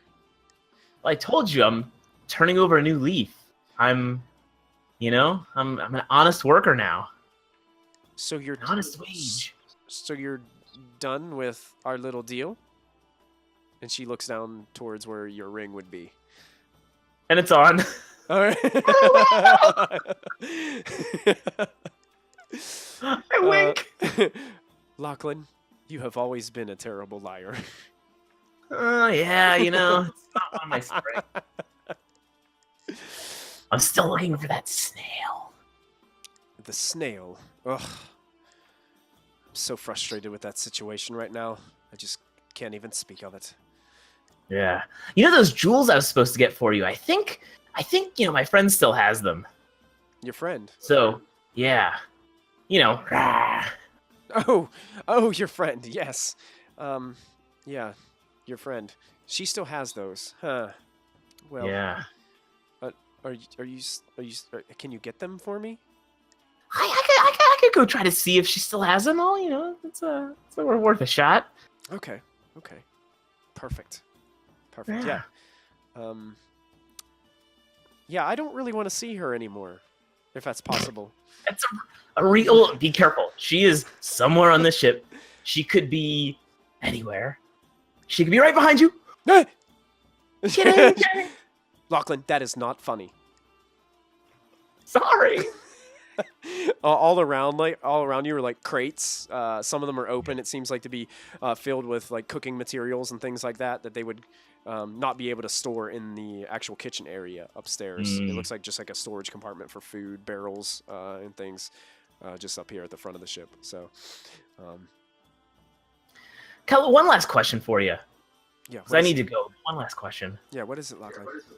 Have you seen Zolkin? Sulkin. Huh. You know, I have not. I heard about Sulkin. Apparently, he had a fallout with the snail. Mm-hmm. Apparently went looking for Diana. Didn't know exactly where to find her. So he sent his goonies out all about the Faerun searching for her. Something about she and her friends perhaps have something that belongs to him. I wonder what that is. I didn't get any of the details as I was cast pretty much out of that place, thanks to the snail. But I heard some disheartening news that he didn't take everything very well when he couldn't find Diana, so he had to find others that knew perhaps where Diana was. So he made his way to Diana's home temple in Daggerford. And I don't know if you heard, but basically slaughtered everyone inside and took the high priest hostage to... I didn't hear that part. The hostage part? Oh, yes. The high priest, he apparently beaten him within an inch of his life and then took him away in hopes that he might be able to lead her perhaps to Diana or perhaps to even someone that Diana knows where he could possibly be directed towards her. Oh, wow. Yes, from what I hear, it wasn't pretty. I was not there. I was being reamed out by the snail and then sent on a, wild goose chase. Or wild golden goose chase, if you will. Haha. That's pretty clever. We should have killed Zolkin when we had the chance. We had the chance. What would that have done? Aside from spare a couple people's lives, I guess? Yeah, I guess he is nothing, right? He's just a brigand. Just a normal goon. Nothing special at all about Zolkin. Nope. And a creep. Right? Yeah. After women's hearts, just to steal their love and then just make off with whatever. It's terrible. Yeah. Well, Kella, it's been great. It has been great catching up, Lachlan. Are you gonna be around town a while? Well, I may have to lay low while you're here, now that I know that she is here as well. But yeah, I've got a mission to accomplish. Good. But I've got all the time in the world, I think, to do what I need to do. And, since, I got thrown into this situation anyway, the snail can wait a few days. This is true. This is true. If you need to find me, I've been... Oh, go ahead. I'll just make them sweat it out a little bit, Well, this is hard. It's hard finding stuff here, but maybe we should compare notes sometime, and I'll tell her the name of that place where we've been kind of staying with the hot tub. The despicable lady. Uh-huh. She kind of smirks as you tell her that. She's like, well, I kind of figured you being you, Lachlan.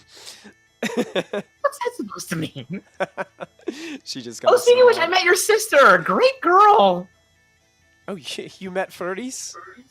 Yeah, she's lovely. Absolutely lovely. I haven't spoken to her for a few days. She was looking for you. She's looking for me? Why? Oh, you didn't know, huh?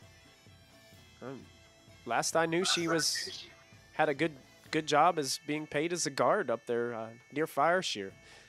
Yeah, Fireshear. Yeah. Kind of destroyed by giants.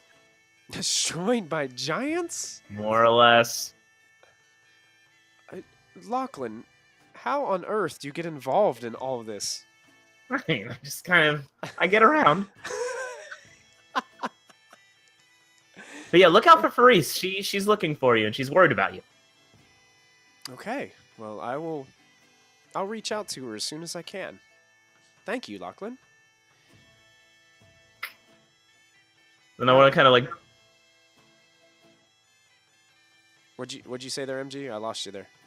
Oh, then after that, I'm going to start to kind of step back. Step back. Okay, she's like, Lachlan, be careful. There's these nobles. They may not be the strongest individuals or, skilled with what we are skilled with, but deep pockets can buy just about anything. Be careful. I'll keep that in mind. and Lachlan, you slowly kind of slip out. Seems like she's going back to kind of collect some things out of the crates. To make sure that the kitchen staff knows that she was doing what she was supposed to be doing. Yeah. And you head on back up the stairs. I'm going to go desperately try to find one of the family. Okay. As you walk past these two doors, it kind of reeks in this room as you're starting to smell a little bit. And one of these doors opens, and like this kind of rotund noble walks out of one of the rooms. He's like fixing his jacket, and you get this awful scent coming out from the room. It appears that you found the restrooms. Do not go in there. Yeah, exactly. Yes. And you make your way back up the stairs to the second floor.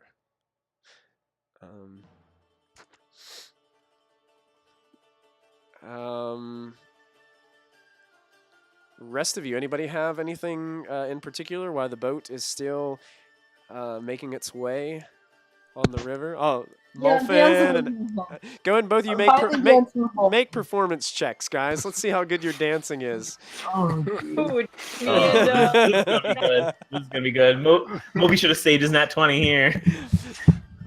me and Ashlyn. Ashlyn's pretty. Diana, are you up there too, dancing? You guys dancing with Molfin? I guess, yes. Yeah. I want you to make yours with disadvantage, Diana, because you've had too much to drink. That's not advantage.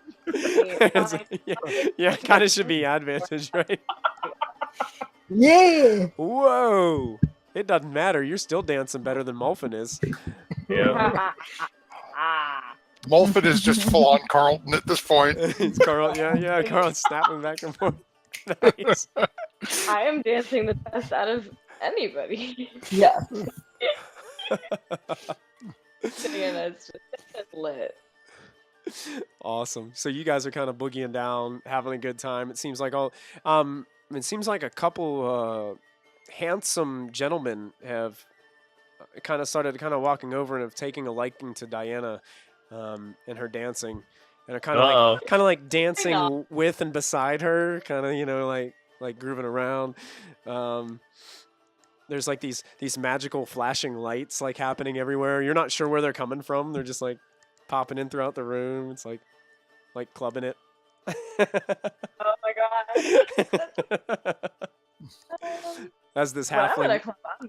as this halfling band just jams out of there. One of them's like banging on a drum right now. You can hear it, and then it stops, and then it starts again. He's like taking a drum Hey. solo right now, and now the other instruments start chiming in. Hey, Keplin, it's good to see you. Hey, Josh. Welcome, guys.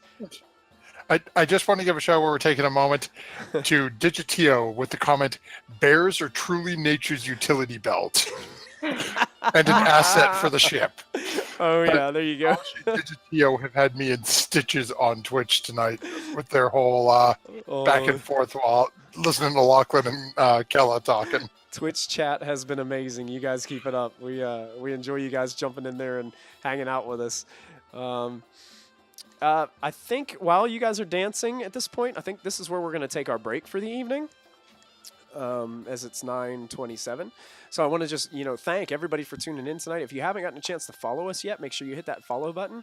You can subscribe if you want to support us in that way. The subscribe button is right up there above the video. And if you miss any of the previous episodes of anything that's on our channel, you can catch our previous episodes on our YouTube channel, which you can subscribe on YouTube as well. So we would love to have you as part of our community, part of our wonderful D&D tabletop gaming community. And speaking of D&D and tabletop gaming, I want to let JJ make a special announcement for us tonight, as something big is going to be coming to Proficiency Bonus here soon. Oh, wow. All right, so a lot of you may have heard about these new Waterdeep modules coming out in September and November. Well, I have personally taken it upon myself to run these two modules on Twitch for all of you guys. And currently, we have an open casting call out for anyone that wishes to apply to be a part of this wonderful game. Awesome. All the details are on Twitter, or we can get a link posted up in the chat somewhere, sometime. But yeah, if you want to have fun, roll some dice, virtual dice, now is your chance to do it. Yeah, and Hang out Plus, with it's going an to be a great Australian. campaign. Yeah, what can be better than that? Yeah, and also, if you think about it, we did the same exact thing to get this wonderful group of adventurers set up almost a year ago. It was probably about a year ago whenever I put out the call. It was probably a year or maybe over a year when I first put out that call to get you guys. So, yeah, it's going to be awesome. The Waterdeep new module they just announced at the beginning of June at the Stream of Many Eyes. They're doing Waterdeep, 2 different modules, 2 books that are coming out. And JJ will be running those as our Dungeon Master. And you guys can apply to be a part of that. So make sure that you do, because it is going to be a fantastic module. And I've been in games where JJ has DM'd before, and I've seen games where JJ has DM'd, and he is a fantastic Dungeon Master. And you guys will love him at the helm, leading you through this adventure. So at this point, Christy said July 25th was when we first met. So, yeah. Technically, session 1, according to my notebook, was on July 28th, 2017. Yeah, the end of July was session 1, but I think the application process, I put that out probably a month in advance. Yeah. Because, it was early July while we were setting it up. Yep. And don't be intimidated by the application process for this. Just make sure you read everything on the application, fill it out, make sure you get it back to us so you can be a part of this Awesome stream. So we're going to go ahead and take a break to get drinks and things like that. So when we come back, we will see how the rest of this ride on the Grand Dame comes to a conclusion here during episode 38. So thank you guys for joining in, and we'll see you in a couple minutes.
And welcome back, everybody, to Storm King's Thunder, episode 38, a Proficiency Bonus. We're so glad that you're joining us tonight. Our party is currently aboard the Grand Dame, a place for nobles to hang out and do a little bit of gambling, enjoy some fine food, off the city of Yartar on the Desert River. And currently, our party have found themselves on this cruise ship and indulging in a little bit of this gambling. So I'm going to take a minute to go ahead and readjust our cameras. Zos had to go this evening, so we're going to go ahead and get things set up camera-wise. And if you guys want to do a little bit of role-playing while you're dancing upstairs or gambling in the casino, Moby. Mulfin will look over to Ashlyn as Diana seems to be somewhat indisposed with two men sort of closing on him. Like, Ashlyn, there seems to be an exit on the far side of this room, that red curtain.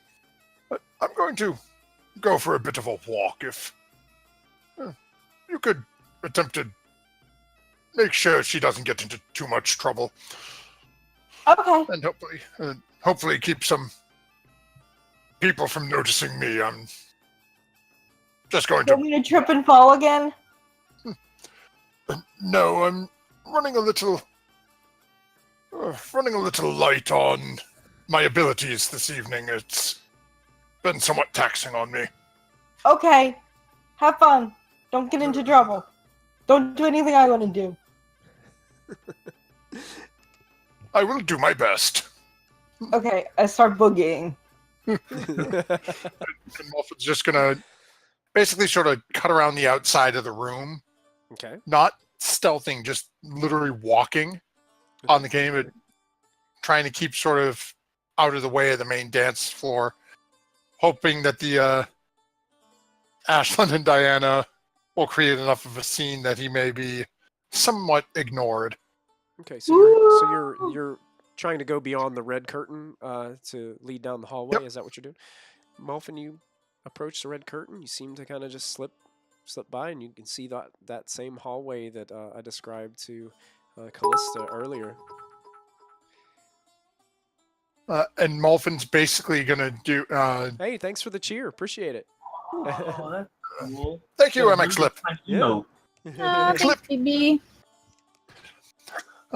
Seeing the other curtain, Malfin's gonna start straight down to the other end because these doors are all closed on the left, correct? Yes, correct. Mm-hmm.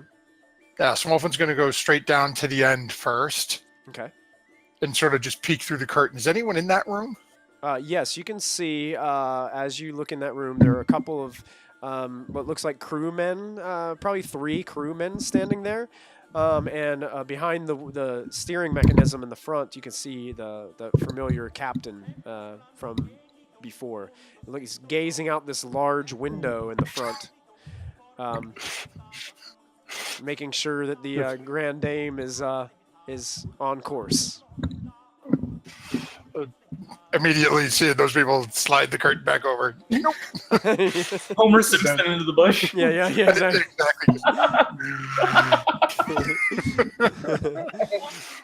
And then Malfin's going to take some time and literally just going to start poking through and searching the 3 rooms. Okay. Which room would you like to go through first? Start it literally where I'm up at the end. Just go through. Well, again, given you've already given the descriptions of them, searching the 2 with the all the hammocks in them, and then eventually the fancy room will be the last one I get to, assuming no one's poking around yet. Okay, let me double check with this real quick. I'm gonna double check something very quickly.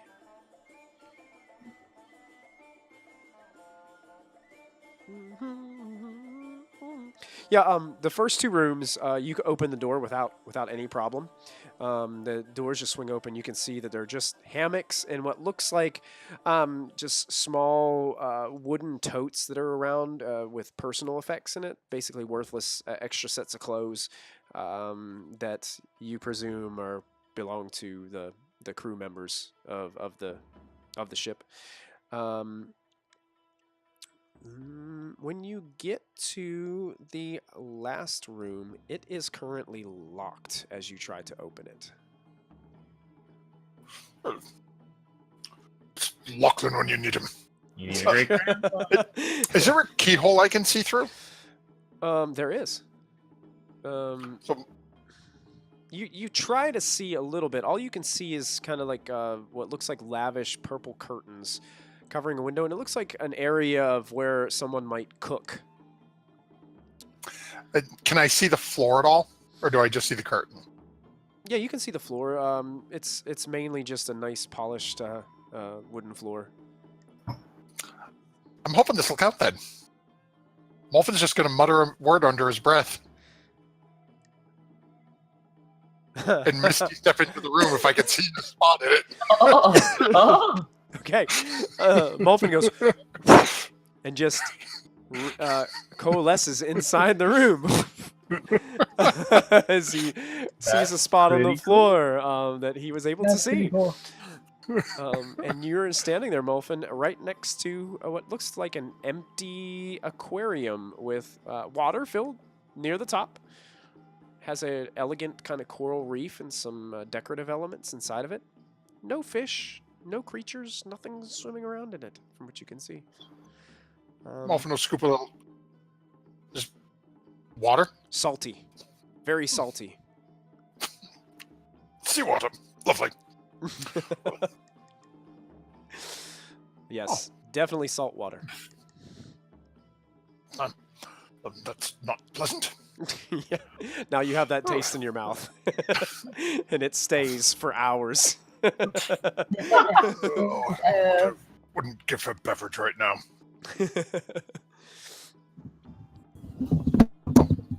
Molfin's just gonna, same deal, going through the cooking, everything in the room, seeing what he can find. Okay. As you're looking around, I described most of this before, but it's kind of like a gaudy experience walking around this place.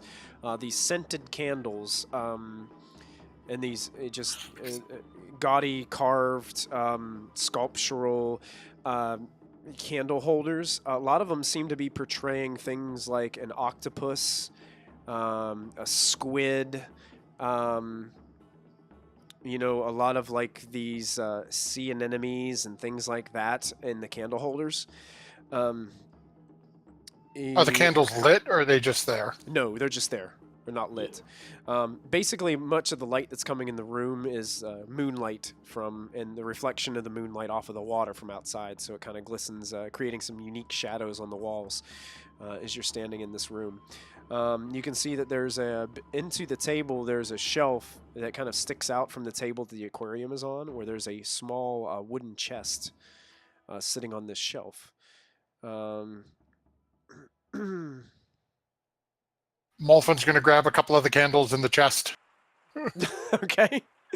So you're just grabbing something. Yes. Are you just like tucking these So things proud. in your noble robe that you're wearing? Yeah, just whatever little spots I can find, Grab a couple of candles, just in case, grab the chest, and then leave it the way I came in. Okay. Digitio says, get those candles lit. It's a Zelda puzzle. Oh my god. Nice. That's awesome. Oh, shit. Molfin, I'll say Molfin does not have anything to light a fire with short of casting Firebolt, and I'm pretty sure I'd start burning the ship down at that point. Yeah, that's against fire code, I think. You've already burnt one ship down, so I'd be more than happy to do it this one if I wasn't on it. Yes, that's right. Molfin, before you go, the empty pieces of parchment on the desk seem to just intrigue you as well. I mean, having these pieces of parchment that you could potentially write things on for use for magical means, perhaps in the future. Fair enough. We'll take we'll swipe the desk, take everything. All right. It has about 4 different quills, 2 vials of ink, and about 20 loose sheets of blank parchment. Nice. Wow. So you can add that to your inventory. Write your memoirs. You know. And as you're walking out, you notice that beside the iron stove, there's a small table next to it that has a silver wine decanter and a matching goblet sitting next to it. Looking at the stuff that's already in my arms. Why'd you take the candles? Mulfin is currently having a dilemma. Use your clothes like a basket. This is so odd. Lachlan is rubbing off on Mulfin. I'm so proud. So proud. Molfin's going to try to open the wooden chest. Does it open? You're going to try to open it? Yeah. Oh my god. Oh no. Yes! Damn it. Yes! Fantastic. Hold on one second. God help me. I need to look What up is some rules happening? on this. What is happening? Oh, yes. Oh, here we go. This is going to be Fancy. good. Fancy. Man, those bards are just jamming away up there. They are rocking it. Let's see. Oh, no. That laugh. I hate this. I love it. I Oh, love I every love part of this. it. I love it. Yep. Here we go. Where's this at? Here it is. Okay.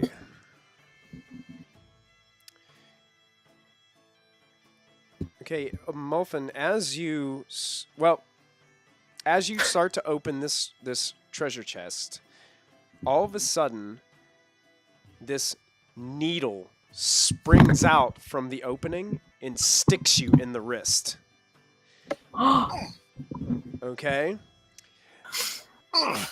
Yes! You are going to take 1 piercing damage from the needle. Oh no. Oh no. Okay. No, He's no, fine. No, no, no. He's fine. Poison. Oh no. No problem. And you also take 11 poison damage Yeah. as the poison starts to surge from the needle into your veins and arteries into your bloodstream.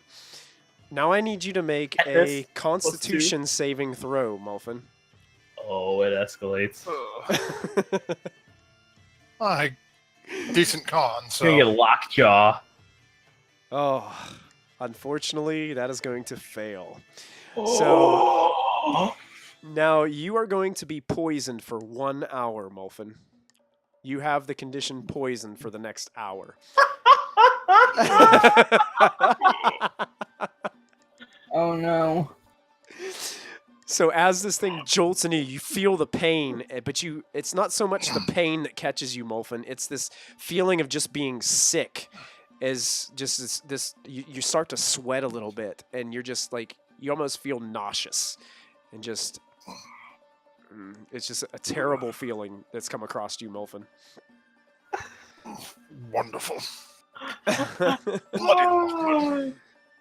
Oh, I love him. Looking know at where what the needle came out, I'm trying to. Is it open now? Does it feel like it's or? Yeah, it's open. And you can see that there are a ton of gold pieces in this chest, and there's also a little pouch. Or actually, it's not quite too small. I mean, it's a medium-sized pouch probably. It seems to be just tied closed. Mulfin's gonna. Is there enough room to put the candles and other stuff in the chest? Not really. The chest only has enough for what pretty much what it has in it. It's basically filled to the top with gold pieces in this pouch. Mulfin's gonna take the pouch out and pocket it. Okay. Put basically lay what he can for the parchments and the parchment pages on it, because I don't think those will be too thick. Okay. And then looking at the candles and the decanter, I'm going, I do not think. You could store one candle. I don't know. I'm not feeling well enough to. have anything to drink at the moment, so I will take my candles and my box and leave. Okay. So, Muffin misty steps back out of the room into the hallway. And then just make my way back to back through the curtain, back. Ashlyn, when Muffin approaches both you and Diana, you guys are kind of just dancing around with a couple of these other nobles, and he walks up to you, and he doesn't look so good. Like, he looks sick. Uncle Muffin, you look terrible. What happened? What did you do? I got bitten by something. I'm not feeling well. Do you mean to kill it? It's already dead. But I still have and I'll point out the wound on my wrist. It is apparently still with me for the moment. Yeah, but Ashlyn, to you, it looks nothing more than like a bee sting on his wrist. Okay. Well, Diana's here. Maybe she can cure wounds, lesser resto. I don't know. I don't know magic stuff, but maybe she can mage hand it. I don't know. You know Lachlan can talk to you in your head?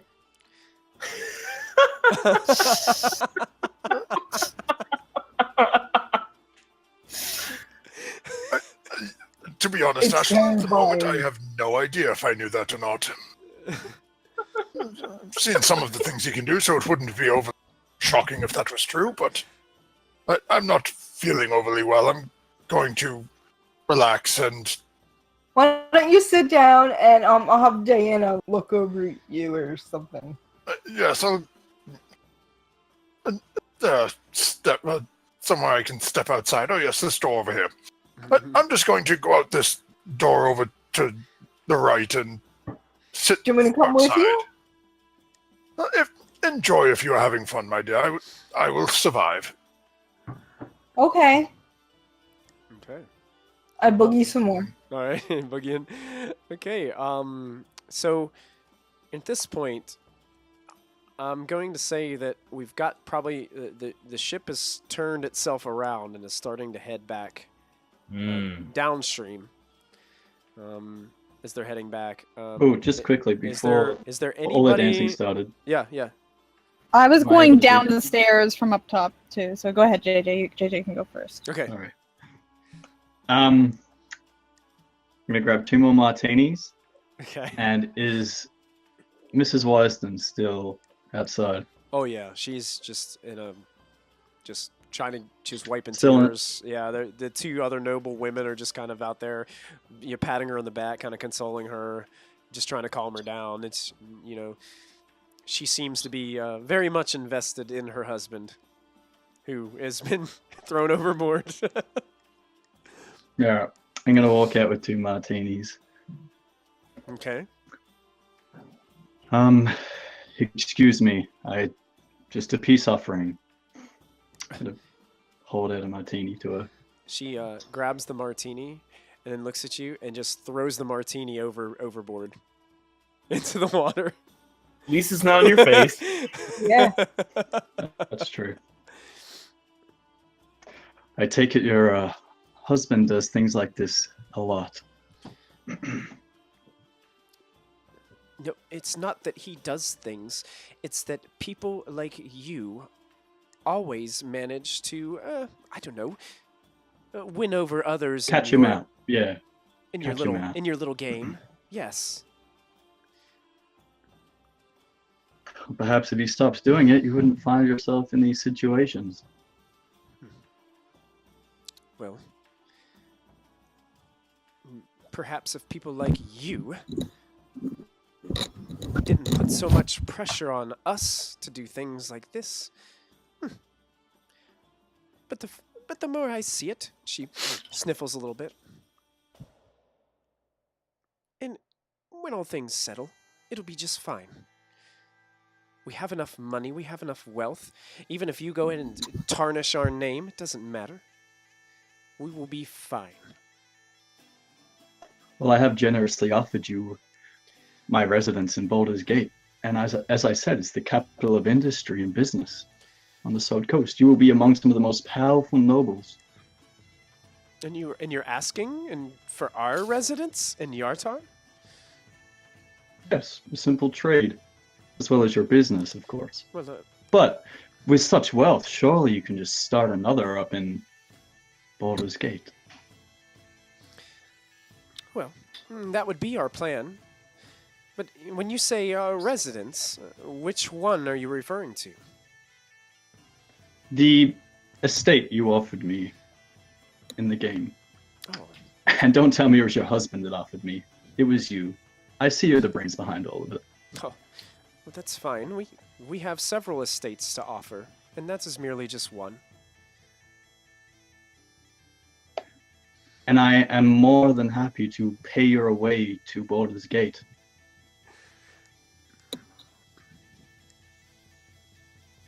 Believe me, I want no ill will, but you have to understand I'm a businessman. Make a persuasion check, Moby. Oh, I didn't have no DM's inspiration, did I? I don't think you did. You had the nat 20, which you gave to someone else. Alright, can I use my channel divinity because I've never done this before? You can try, yes. As Matthew Mercer would say it, you can certainly try. I'm gonna use the top one, and this Holy is wow, the plus 5. All right. For the next 10 minutes. Sure, yeah, you can You want my inspiration?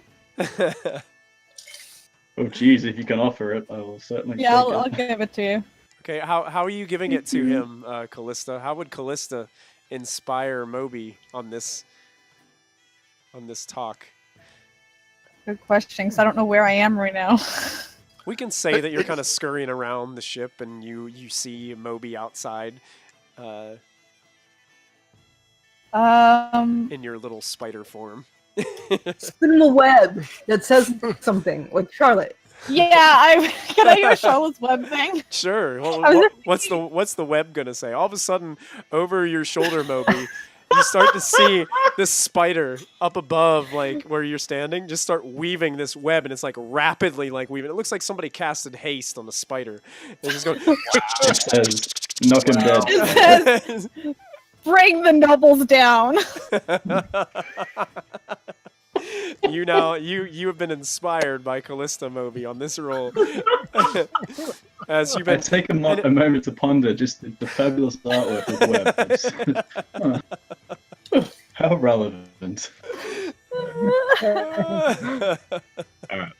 Let's and you get use inspiration. a +5 bonus to this as well. Well, that's the first time I've used this. Feels Okay. good. Alright. You can feel as you're channeling this the presence of the Raven Queen with you, Moby. So is that with the +5? No, that's just No. my Okay, 7, that's so the it's base. 20. So it's a 20.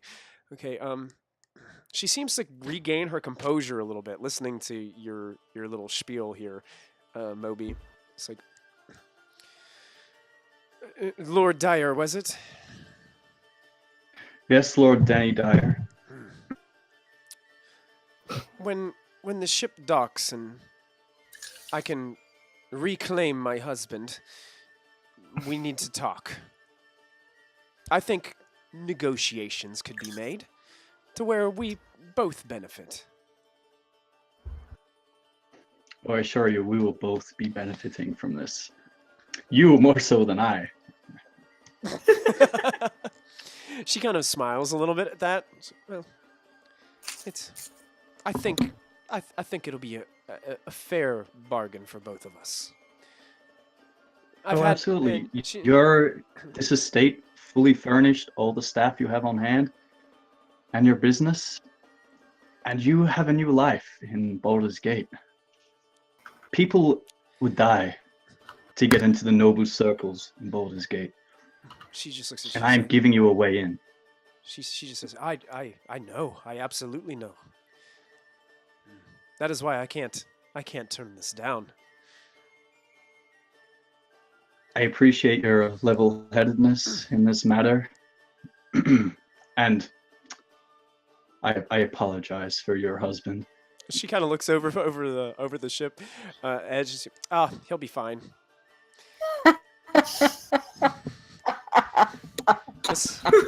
And, and she's like, Ugh. this is the second time this month. I extend my hand to extend my hand to cement these talks, and with my other hand, I offer her the spare martini I had. Oh, she takes it this time, and she sips it, and then kind of just walks by you and walks back into the casino. Now, as a mere formality, yes, I will have to attend our meetings. When did you say tomorrow? After we dock? Oh, yes. When I find my husband, where would be a good place for us to find you, Lord Dyer? I will find you at this estate that we'll bargain over. All right, we'll meet us in the northern section of the noble village. We live in a house just 3 houses down from the top intersection. Absolutely, and as a mere formality, I will have to bring 2 armed guards just to, protect my interests. That's fine if we're allowed to. If that is okay with you, it's not a threat or anything. It's just, well, you can never be too careful. That's perfectly fine as long as our armed guards can be in attendance as well, I presume. Oh, absolutely. Fair enough. I would expect nothing less. She just smiles at you and winks. And then, well, I'll see you tomorrow then. I'll see you tomorrow. And she just starts walking by, and take the 2 women that were consoling her just kind of just confused, looking at each other at first, and then kind of shrug it off and just walk with her. As she walks off, I just lean over the side and just wipe all the sweat from my forehead. Oh God.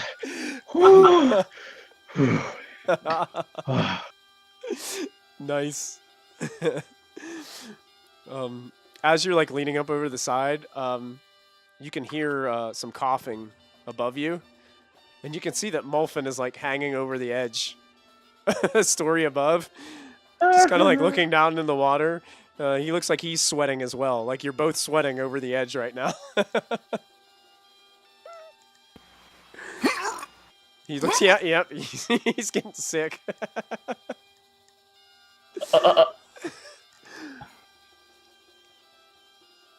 What's in the pouch? We might have lost Moby. Yeah, Moby is gone. Either that or the idea of Molfin vomiting at him. Yeah, he's like, I'm done. I'm out of here. Screw these guys. I'm going home. He's out of here. Awesome. All right. So Kallista, after your wonderfully formulation of this Charlotte's Web down with the nobles, you said you were headed downstairs? Yeah, I wanted to go because I was going to the dining room area. Okay. And I kind of wanted to crawl around up there and see if I recognized anybody. See if I saw. What was his name? I think it was the butler said that he wanted to sneak in. Yeah, but you guys had talked to him into just staying put because you were afraid that someone might recognize him. Okay. And kind of jeopardize the covertness of this mission, so. Okay. Then I'll just crawl around on the ceiling of the dining room for a little bit and then kind of make my way around and kind of just do a perimeter check just to see if I see anything unusual, looking for maybe a couple going off into a corner somewhere. Maybe they get I don't know. I'm just looking. Okay. Make a perception check with disadvantage for me. Okay.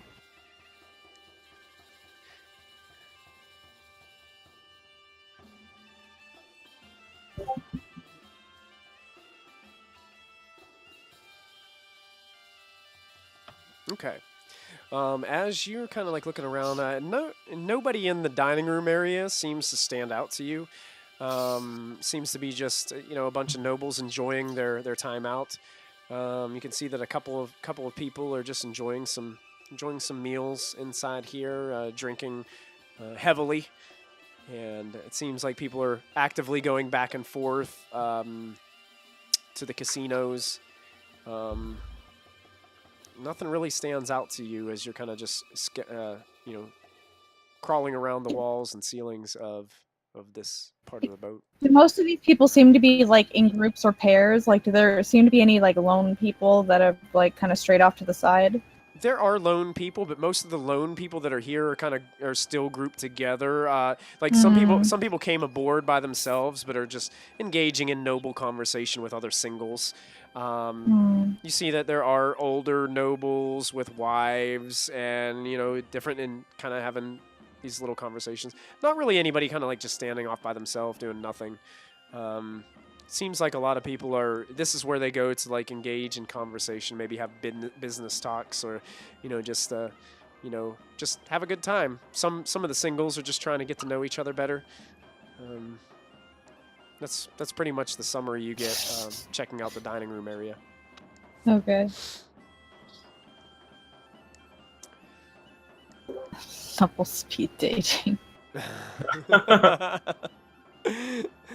Noble speed dating. Yes.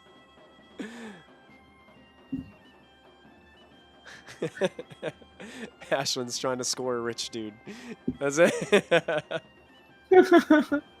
So's Diana. Yeah. She's got 2 on the hook right now. Mm-hmm.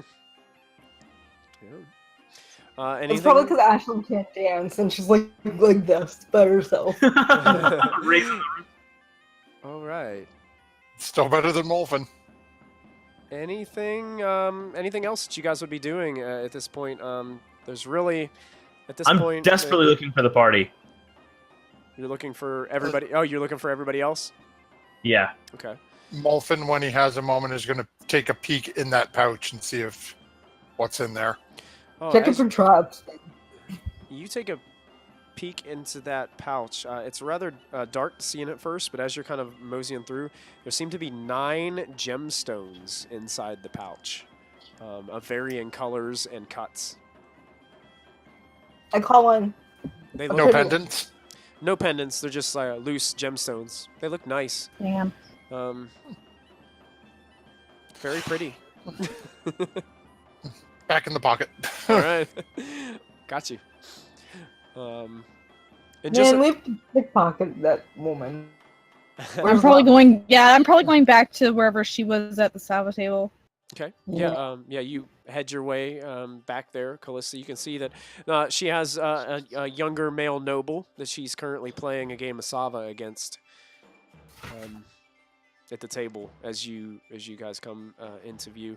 Lachlan, you're kind of headed back to the casino area. Molfin, you can kind of gauge by just taking a glance inside the box too that there's probably maybe between 400 and 500 gold pieces inside this chest. You'd have to get to a place where you could actually like take it out to count it, but you're thinking somewhere in that ballpark. Yeah. Based on your experience raiding chests.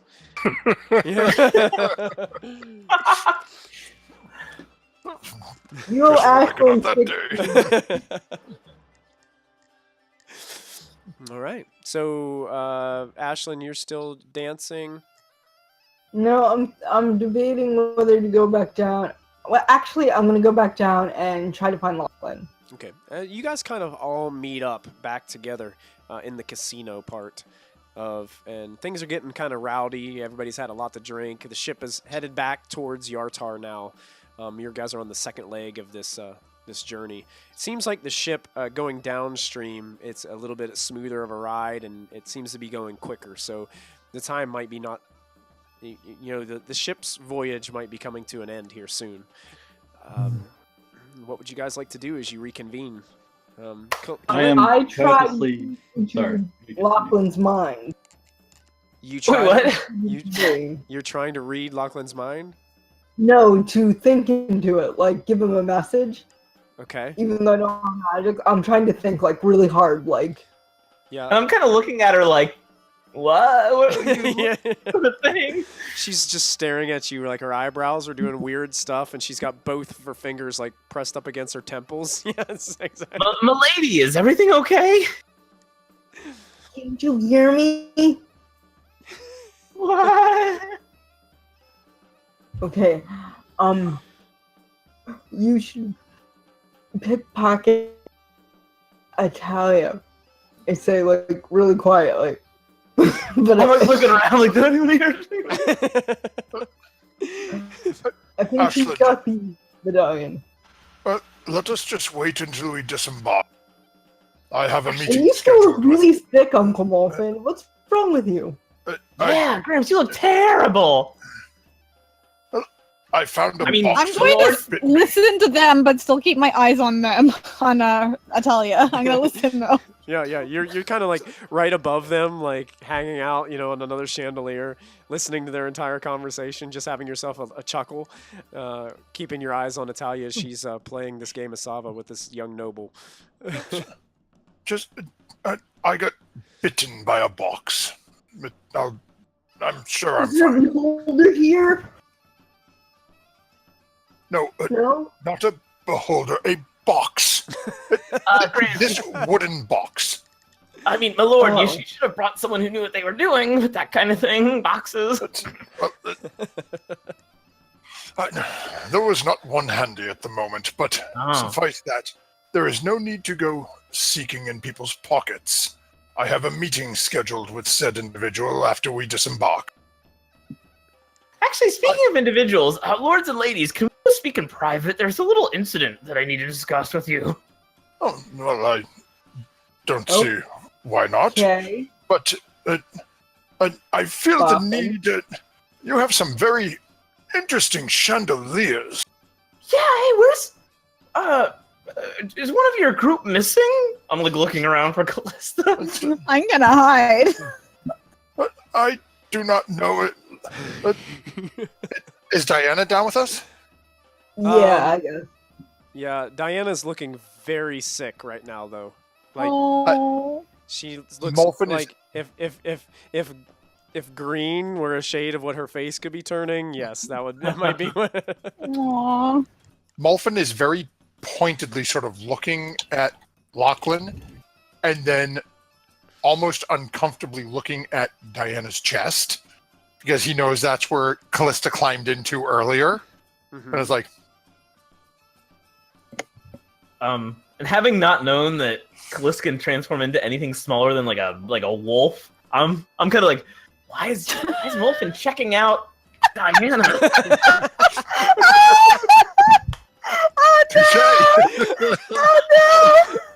Like kind of like wagging my eyebrows at Molfin, like, hey. Oh, crap. Oh my God goodness. damn it, I'm getting Oh, while we're here, Lachlan, go ahead and give yourself a point of DM's inspiration, and I want to go back and give Kallista a point of DM's inspiration back for that cool Charlotte's Web, and I'm gonna give it to Sarah. And I'm gonna give it to Sarah too because she's the one who thought of that idea. So all three of you go ahead and take DM's inspiration. Moby, I want you to go ahead and take a point of DM's inspiration for your persuasion of the nobles. And Molfin, go ahead and give yourself a DM's inspiration as well, just because I feel sorry that you're sick. yay, pity point. Oh, and whoa, Yeah, go talk in private. MX has got a really cool like emote or a badge in Twitch. Oh, wow. That is neat. Ah, Twitch chat. I guess for giving certain amount of bits to a channel, Being the number one bit. being a chair. number one bit share gives you He like gave us an emote too. Yeah, There's this, yeah. a World Cup themed emote, I reckon. yeah, it and unlocked some emotes and stuff. That's cool. Way Cool. to go. Thanks a lot. All right. So Moby is still keeping his distance from the rest of the party, apparently, seeing this Okay. conversation take place. Ashlyn, in your head, you hear the voice of Lady Atalia. Oh, shit. Too much for her. and it says, I do not have the pendant you seek, but I have a feeling I can lead you to where to find it.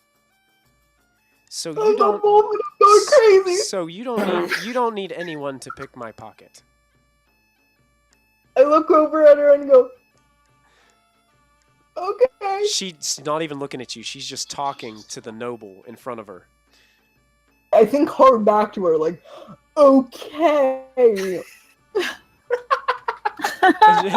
You hear her respond, "Great job. Aw. You And then like, I like you. you did it. You are learning, Ashlyn. Congratulations." Ashlyn does a little happy dance. And it surprises you at first that she called you Ashlyn Oh yeah, my name is Diana. because Oh, you well. introduced yourself to her as Diana. I probably wouldn't have picked up on that. I would have been so excited. You're just so excited you don't even care. It's like, yeah, I can talk into people's minds. Yeah. Well, you card dealer, if there's a conversation we need to have, let's get this over with. You're intruding on my evening. Yes, I apologize for inconveniencing you all, but it's a private matter. Wolfen treating Lachlan like a lowly card dealer. I love it. It's awesome. Like an invisible servant or whatever. Yeah. Unseen servant. Bring me to whatever location is suitable. All right, I want to try to get them into any of the more private areas I've seen while. I'm Kind of gonna sneaky. follow. Unfortunately, the most private area that you have seen on the boat was probably like right outside the restrooms or inside the kitchen storage compartment downstairs. I'm taking it to the restroom. to the restroom. Okay. I'm deliberately not going. I want to keep my distance well away from the whole Okay, party. whoever will Make follow. sure no one gets I'm any funny following. ideas. Okay. I'm following. I'm sitting there drinking martinis, conversing with nobles. That's what I'm doing. Okay. Let me make a check really quick. Uh-oh. This is just going to be a straight up D20 roll. Is he gonna notice Lachlan leaving? Oh, Get back to your post! you guys are fine. So you guys are making your way, and Lachlan is leading you down the stairs, and you guys end up. I'm gonna shift ping it for you, just outside the area where your entrance to the restrooms are. And inspection shows that there are currently no one using the restrooms, although you can still, of course, smell the smell the remnants of other people who had used the restrooms previously. I go into the one restaurant. Necessary. And What? you guys notice a small spider crawls into the. Has a little bit of a purplish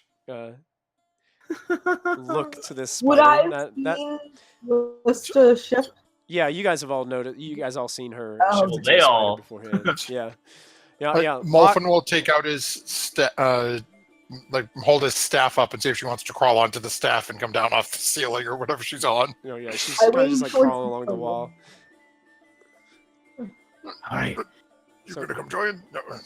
Are anybody else around? Are we good? Kallista, I guess the spider's just shaking her head no to. No, Kallista's just staying at like right above them on the ceiling. You know when they do that and they come right above you and it looks like they're gonna fall, but they don't? Yeah, it's like, oh my gosh, somebody get something. Get a shoe. Somebody get a shoe.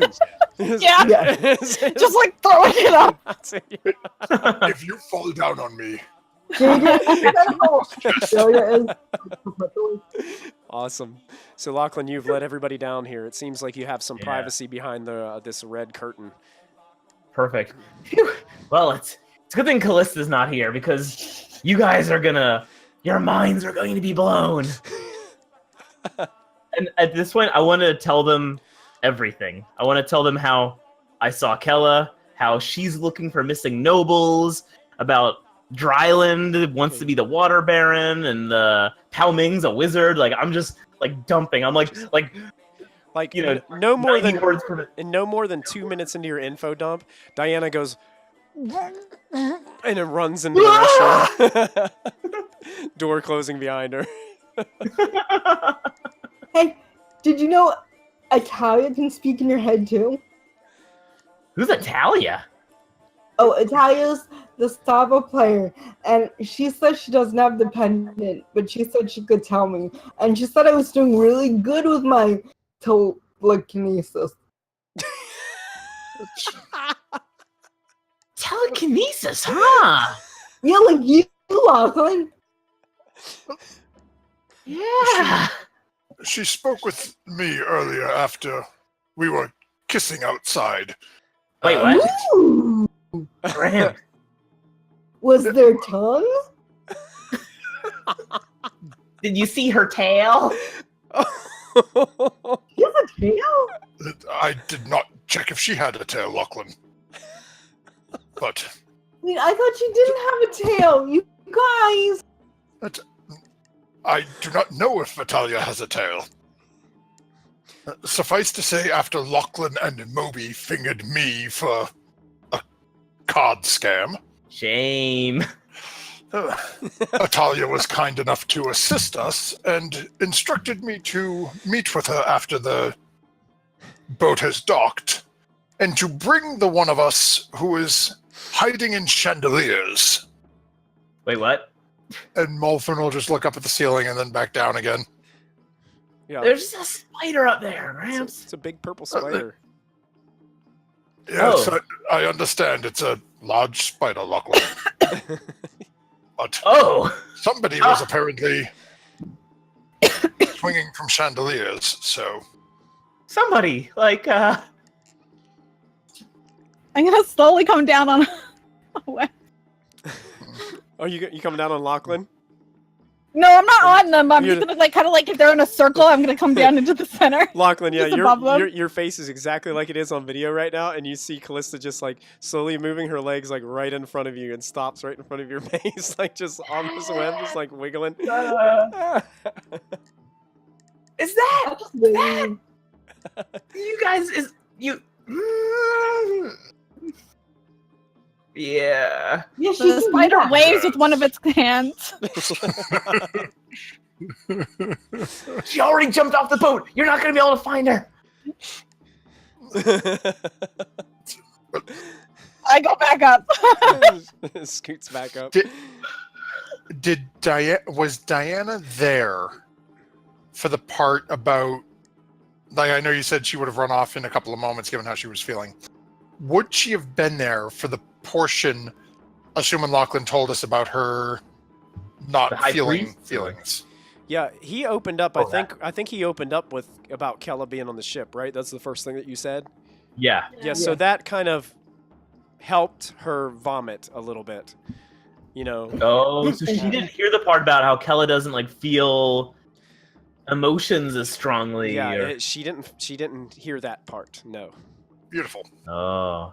So, well, Calculated. at least now that we know that Kella is alive, But alive at what state? alive. I mean, I kissed her and she didn't even react. But likewise, do you think it's possible that maybe her sister told her about the two of you? She hasn't seen her. She didn't even know her sister was looking for her. She thought she was back in Fireshear, you know, working for Deshara and the Griffins.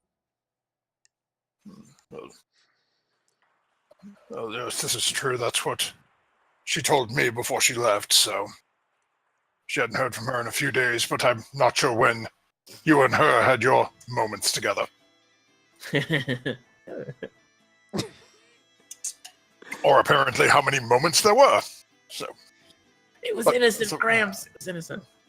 suffice that is, I was dancing with Ashlyn and Diana. I proceeded to wander off as the two of them showed up an old gnome and started to attract a bit of a circle, and I found this chest. It's no medallion or necklace, but Oh, decent I amount of recognize coin. that chest. Yeah, you recognize it immediately as the one you saw in the room upstairs. It's- Gramps, that chest looks obviously trapped. Is this my second wild shape, Michael? Am I Yeah. still in my first wild well, shape? how long or does is your this wild my shape second last one? again? I think 3 hours. Yeah, this would be into your second. Yes. God damn it! I can't come down and berate him. Okay. Gramps, did you seriously? open Spider's that just chest? frustrated on the ceiling. For some reason, Muffin the just spider turned- starts skittering around the ceiling uncontrollably for some reason. It's like- Wolfen is just going to turn over his arm and show Lachlan the pinprick. Ooh, you gonna be okay? I just do not feel well at the moment. But I searched through all of the rooms up there except for the actual, I guess I will say, seat, the steering compartment, as there were 4 individuals in there, and I figured the ancient old gnome wandering in would not go well, but... I'm a sailor. I could look like a sailor. But I just- suffice to say, I will not be disembarking the boat the normal method, as I think walking past the sailors with a chest that they may recognize would not be in my best interest. You want to put it in the bag? Do you want to walk on water? Actually, it seems that most of us are here. Do we have a couple of moments? How long would it take me to figure out how much is in? How long it would take for what? To find out how many coins are in there? Oh, not long. You can kind of dwindle through it. Just a couple minutes. Maltfin's going to flip through it real quick Mhm. and divvy it up to everyone who's there, and he's going to specifically hold on to Kallista's portion. Okay, it's there are 450 gold pieces to be divvied up between Okay. Those of you there.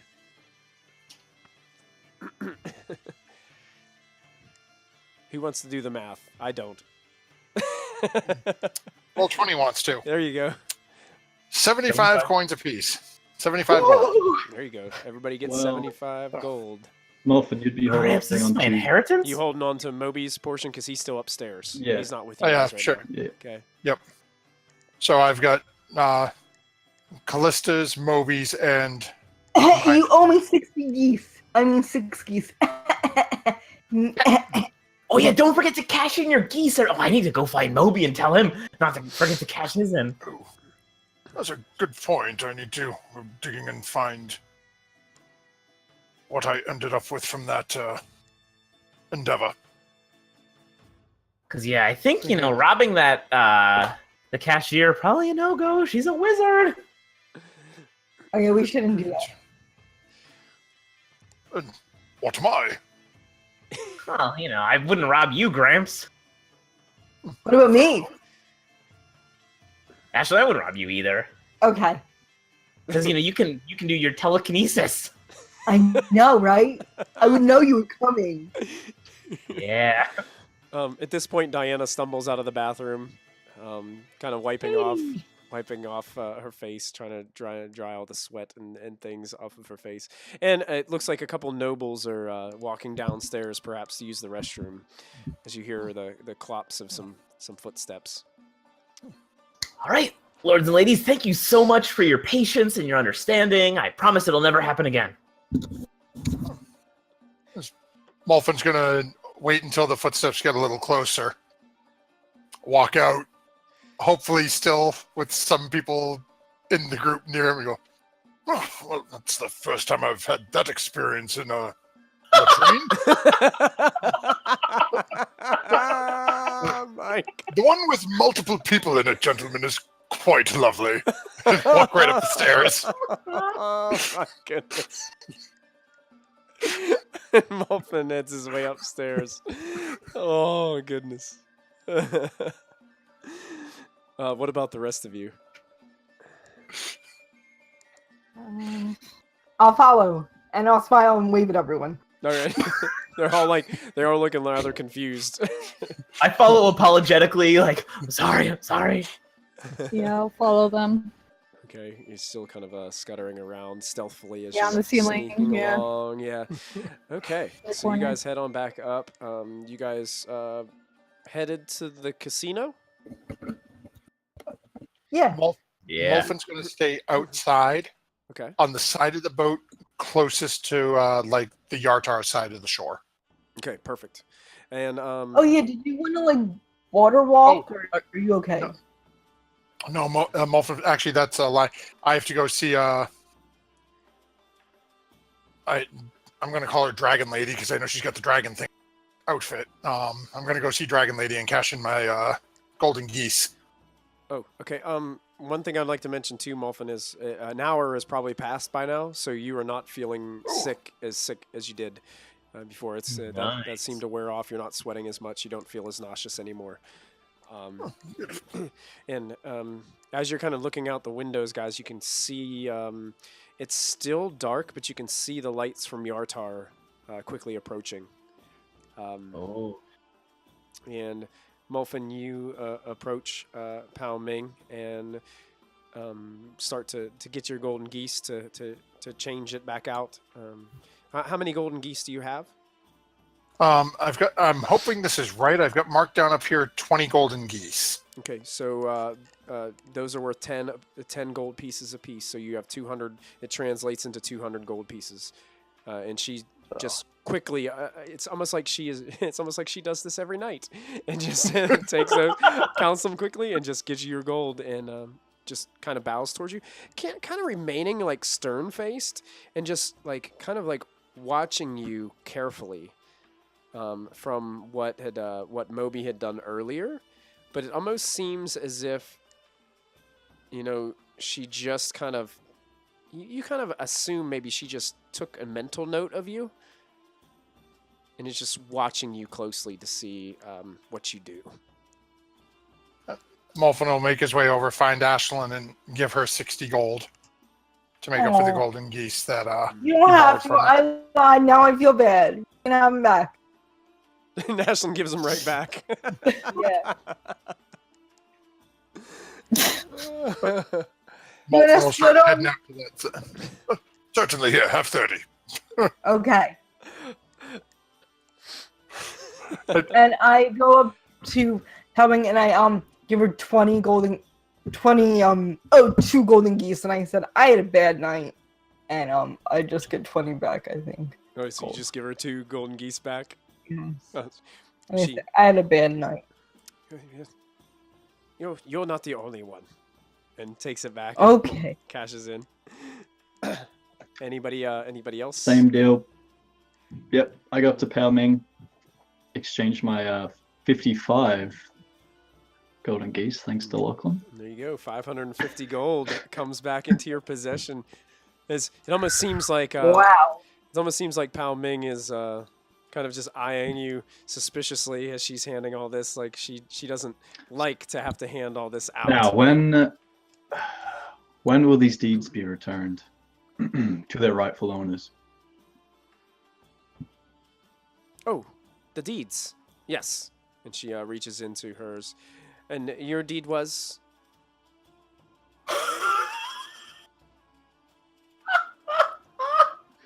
The Baldur's Gate. Yes. Estate. Yes. And it's almost like she just reaches in and it pulls out that rolled up piece of parchment that belongs to you and hands it back out to you. Thank you. Put it welcome. on the inside pocket of my fancy jacket. Well, Lord Dryland hopes that you will return for business. I'm sure he would like to meet you.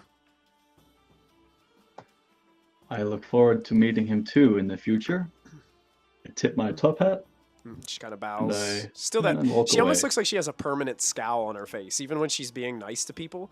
Like it's this is permanent. Like I'm watching you look. You know. It's like... I've got it. And then I walk away quickly. All right. And Excellent. I do my very best to still stay well away from the rest of the party, just Okay. for safety reasons. Okay, sounds good. Lachlan, you approached Pao Ming. Yeah, I think I have. If I'm cashing out for the night, Yeah. I think I have about 13 left. Okay. You cash in, and she kind of looks at it suspiciously at first, and says, "Huh. She looks at you, looks at the pal. I guess it was your first night. Have many nobles come through? I mean, it's been pretty busy. Some aggressive nobles. Ah, you were at the Wisden table, correct? Oh yeah, that Wisden. He's I don't even know what to think of him. Well, if it weren't for Lord Dryland's interest in him, I'm sure he'd get much worse than just thrown from the deck of the ship. And she takes the golden geese and just sticks them into her pouch. What would someone of Lord Dryland's stature care about someone like him? Let's just call it mutual support. You know. One noble benefits another noble, you know. Yeah, I don't understand their complex world. I'm just a card dealer. True. Matters not to me. And she just, she kind of looks at you and says, will you be back again? Well, I certainly hope. And she looks over her shoulder and sees that the docks of Yartar are upon you guys. She reaches in and hands you your 5 gold pieces for your employment, Lachlan. Yeah. As you're getting paid out for the night. It's worth the work, you know? It's worth the work. An honest night's work. You're a very good card dealer. You should return. Well, next time I'll make more money for the house. We would like that. Lord Dryland would like that. Does he ever give an audience to his employees? Oh, all the time. When he's aboard, of course, he makes his rounds all around the ship. He's a very social individual. He likes to make sure that everyone is happy. Mainly the nobles, of course. Oh, they're the ones who matter. But Lord Dryland likes to keep good company of employees on board, because when the employees are doing their job, then the nobles will be happy. Maybe I'll have the honor of meeting him someday. Maybe you shall. And she bows and then starts to walk off to another person to pay out, or, collecting golden geese from people and turning them. I'm eyeing that bag as she leaves. Okay. All right. And you guys watch as the ship starts to make a hard turn into the port area. It's probably somewhere around 4 o'clock in the morning at this point. Ooh. So you guys have been cruising on the ship for quite a while, like hanging out, enjoying these luxuries. And you reach the docks, and the ramps are placed back up. You see the deckhands and crew members are working to kind of get everything set up for everybody to disembark from the voyage. And you can see that a lot of nobles are heading their way down the ramps, and a lot of the employees are kind of got the chefs and cooking staff have their aprons over their shoulders as they're walking down the front ramp. Anybody doing anything in particular right now?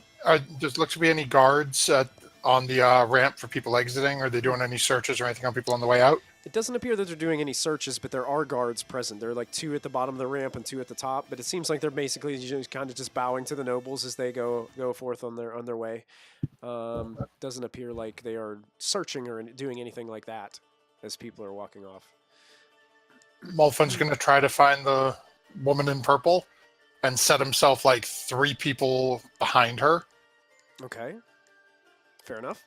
Excellent. I want to support Diana. Okay. Oh, yeah.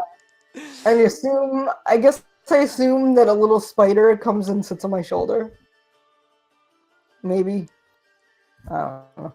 She vanished for a moment. She had to Yeah. step away for a second. Yeah, we'll say that, a small spider is resting on your shoulder right now. Kind of on nestling there. in your, like, shoulder ruffles of your dress. So she can't really be seen. Okay. And Feels really creepy, I bet. Oh, yeah. And Atalia doesn't seem to address any of you, Mulfin, Ashlyn, Diana.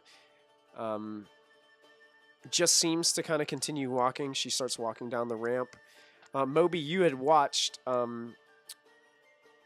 Bridget Wisden approach Pao Ming and receive her deed back. So you witnessed that happen. And also the transaction of a few golden geese that she had gotten in return for her and her husband's gambling efforts the night before.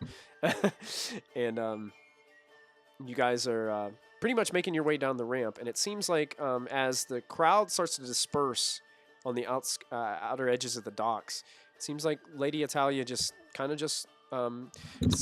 of having a brief conversation with one young noble that Kallista had seen playing Sava with her earlier, and it's almost like seems like they have just this brief conversation. You guys can all make perception checks to see if you can hear any of the conversation that takes place, since you're just a few steps behind. Oh, How crowded is Hour this? groweth late. Are the nobles still around, or are we basically on our own? It's kind of like when you get out of when you've gone to like a crowded concert and the doors open to leave that night, and you're walking down the street and you're just maybe a block or two away. There's still like this crowd that's walking with you, but it's getting thin as you're continuing to walk to your car. It's kind of what it feels like. I'd be away from the group, but not so far away that I was with the crowd. All Just right. enough so I was out of sight. Okay. So Ashlyn and Mulfin, you guys can hear a little bit of the conversation. It almost seems like the noble is like maybe perhaps like kind of hitting on her a bit, and she's like, and he's asking if maybe he would see her tomorrow night on aboard the Grand Dame or something like that. And she, maybe if you're lucky, and kind of disperses the conversation. You see the noble walk one way and she walks the other, and heads into the city streets of Yartar, which appear to be lit, but it seems like most of the windows are dark for the evening, as most of the people of Yartar are sleeping at this point. And she just continues to walk. I wonder if I should try to Mulfin's a little ways stealth behind. her. What? You want to be stealthy, Ashlyn? I don't know, because she's got telepathy, so I don't know if she would notice if I was there or not. Okay. Lachlan, does your mind reading thing notice me? Is she saying this in her mind or out loud? I'm saying this out loud. Does my mind notice? Like, if I stealth, would you notice me? Only with my eyes.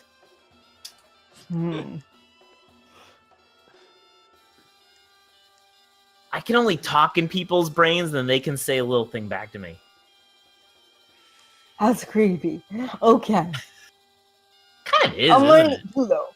Yeah. Okay. So I'm gonna try to stealth. Okay. Moby, I'm stealthing to follow Bolton. Moby, I'd like you to make a perception check with disadvantage for me, please. Since you're kind of tailing the group a little bit. Did you use your inspiration for that roll, Ashlyn? Or is that a 17? I forgot to use my inspiration. Did you use it, or are you holding on to it? No, I meant to use it, but I forgot to say it out loud. Okay, well, we'll take the 17 then. You gotta say it out loud. Okay. So Lachlan is stealthing as well, and I'm tailing Molfin. I think I'm following everybody because I don't know. Yeah, Sorry. they have you You're kinda- riding Ashlyn. You're on Ashlyn's kind of shoulder puff of her dress right now, still as the spider. You're thinking you may only have an hour left of your wild shape as you guys are strolling through. And it's Moby, would you continue following the rest of the group?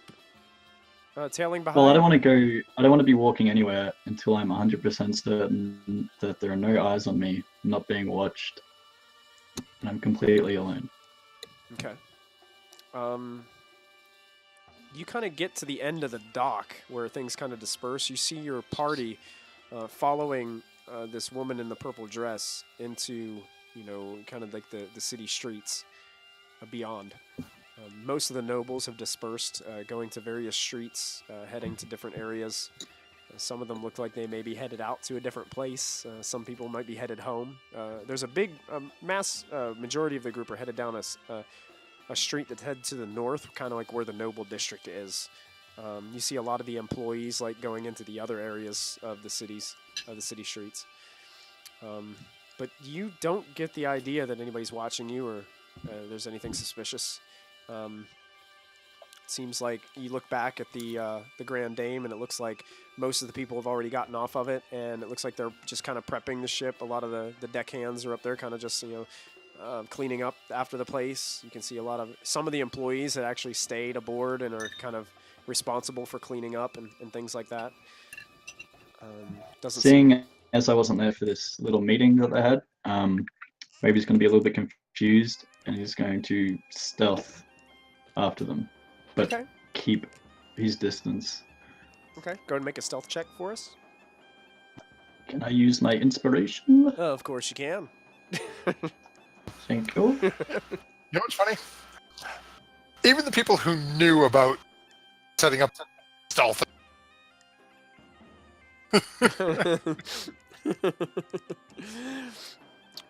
All right. So, you guys continue to follow Atalia. She walks for a few minutes. And then all of a sudden, Molfin, you watch her duck into a dark alleyway.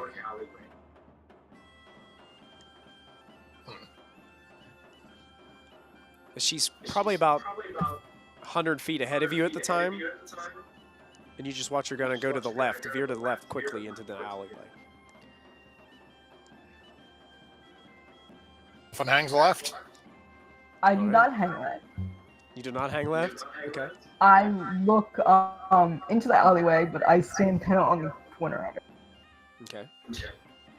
Lachlan, what are you doing? I'm trying to just kind of tail Molfin and kind of see what's going on here until I can meet up with everyone. Okay. So, kind of about midway through the alleyway, Atalia stops. And she turns around and looks towards you, Molfin, as you approach. And she looks and she's like, I'm glad you came. You were kind enough to aid me on the boat, so I suppose at least I could do is hear what you had to say or what you wanted to converse about. Well,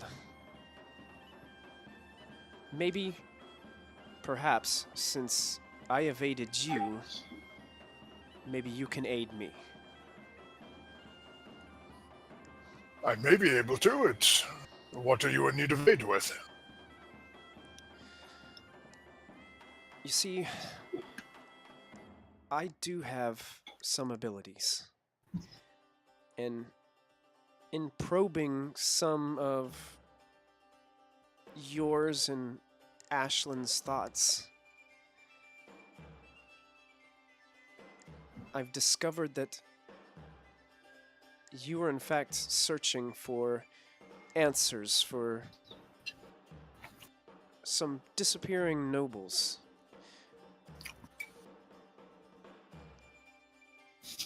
We have been sent to locate a locket and see if somebody has it out for a specific individual. I will not deny that. Well,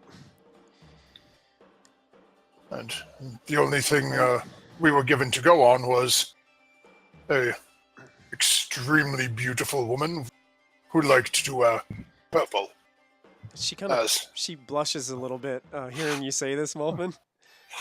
As you are a very lovely woman and happen to be purple, She's like, so, it seemed like a so wise place to start. So that's how they describe me?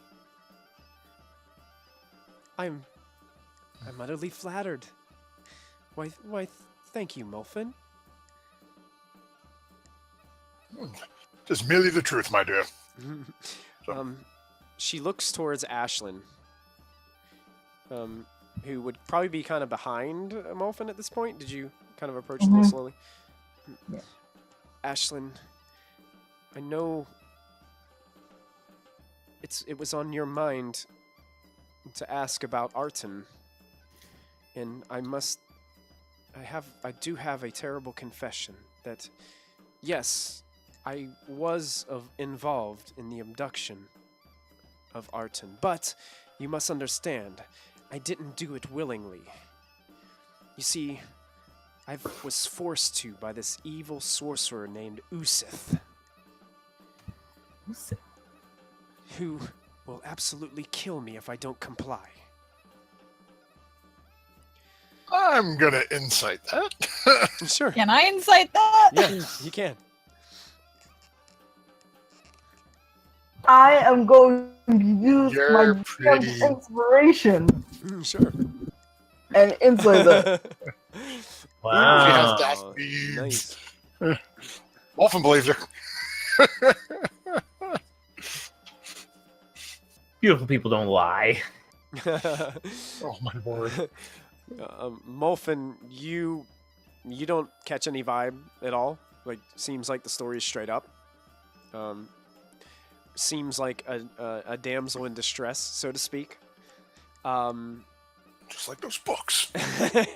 Ashlyn and Kallista, she seems to be being forthright, but it almost seems like when she mentions this Usith character that there's maybe something that she's holding back or something that she's not saying. Okay. Might not be his name. And you guys gotta understand this Lord Dryland and everyone else on the Grand Dane, they aren't involved. They have nothing to do with this. I just use the riverboat because it's a good place to pick up lone nobles. Are you okay? Just- Are you safe? Is Lord Usith hurting you? No, dear. He's not hurting me. He just has me trapped. And Oh no. I'm a prisoner. I'm a slave to his will. And I want nothing more than to be released from these shackles that he has me under. Uncle Melvin, we have to help. That, it appears, may be solving two problems at once, although Yeah. sort of looking over at... is Kallista, like, visible on the shoulder? Yeah, she kind of like poked her interesting when she was inciting this with these 8 spider eyes and just kind of glaring over towards this woman. Yeah, you can see that Kallista is much a part of this conversation. Well, it appears that in the course of completing the contract that one of our traveling companions has accepted for us, it seems that aiding you would just fall under the same at the same time. As if we deal with and obtain the information for this, our benefactor, I suppose, then that Sure. will also... As a woman, benefactress.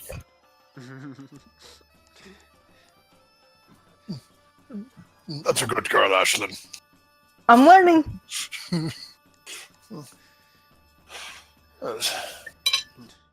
Once we have...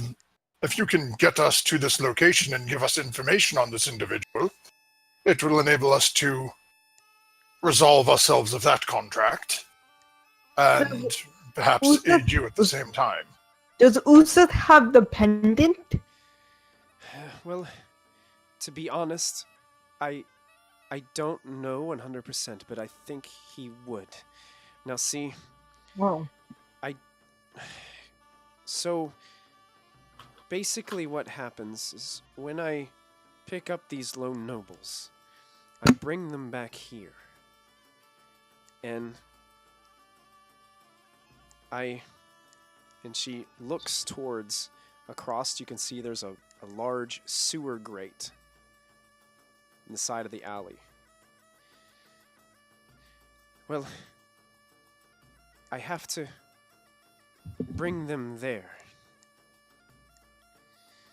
And see, Usith resides in the sewers, preferring to stay out of sight from the shields in the hand of Yartar. He's protected by a handful of fish people who revere him like a god. I deliver my catch to the fish people, and they take the nobles on from there. I'm assuming that young Arton had his pendant on when I made the drop. I'm assuming too. No, I don't know the full layout, or if there's any other things down there other than these fish people, because I only go in just the slightest bit.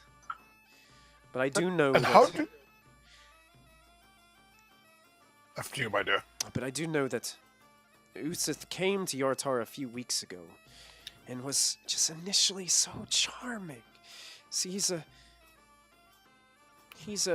just a charming individual on the outside, a male noble with a nicely grown mustache.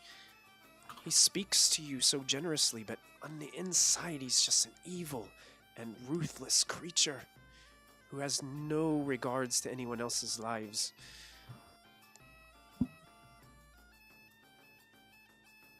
I just know I need to be free from him. How are you chained to him? Well, he has strong mental powers as a sorcerer.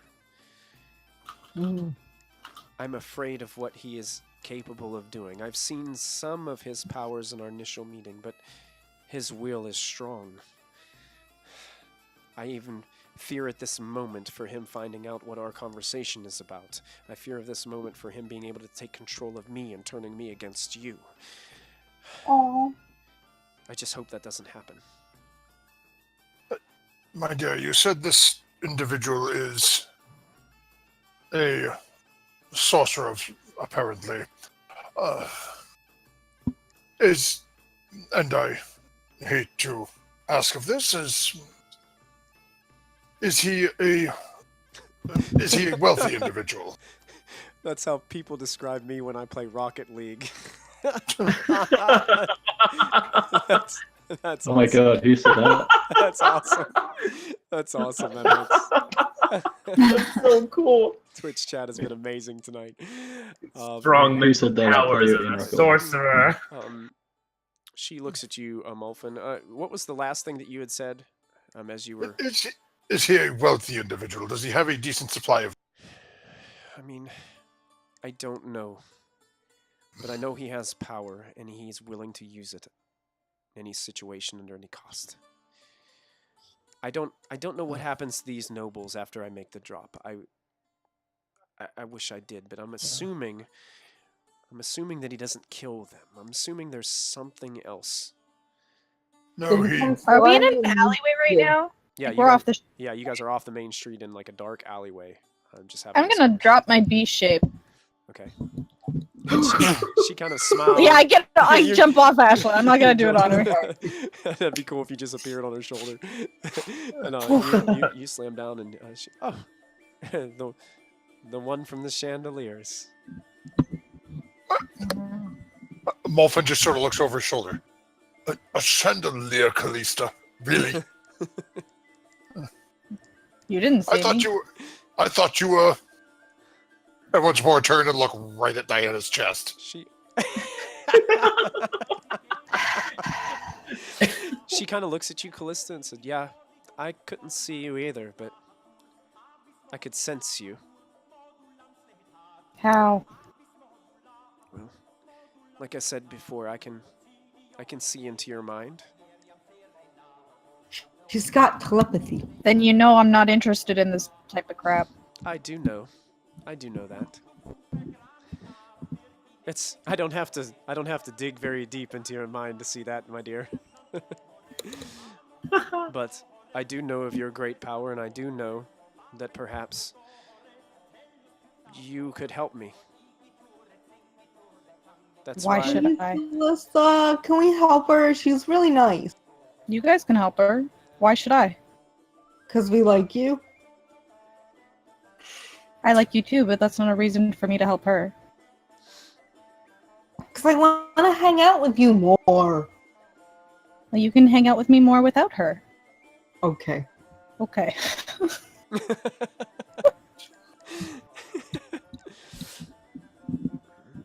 At least Did we we- have to decide what we are going to do with this. I only came on here to keep an eye on you guys while you were on this ship. Now I'm being dragged further into it? Why? Kella should be the priority. Diana should be the priority. I come out of the Why shadows. you I thought we were going to Everland.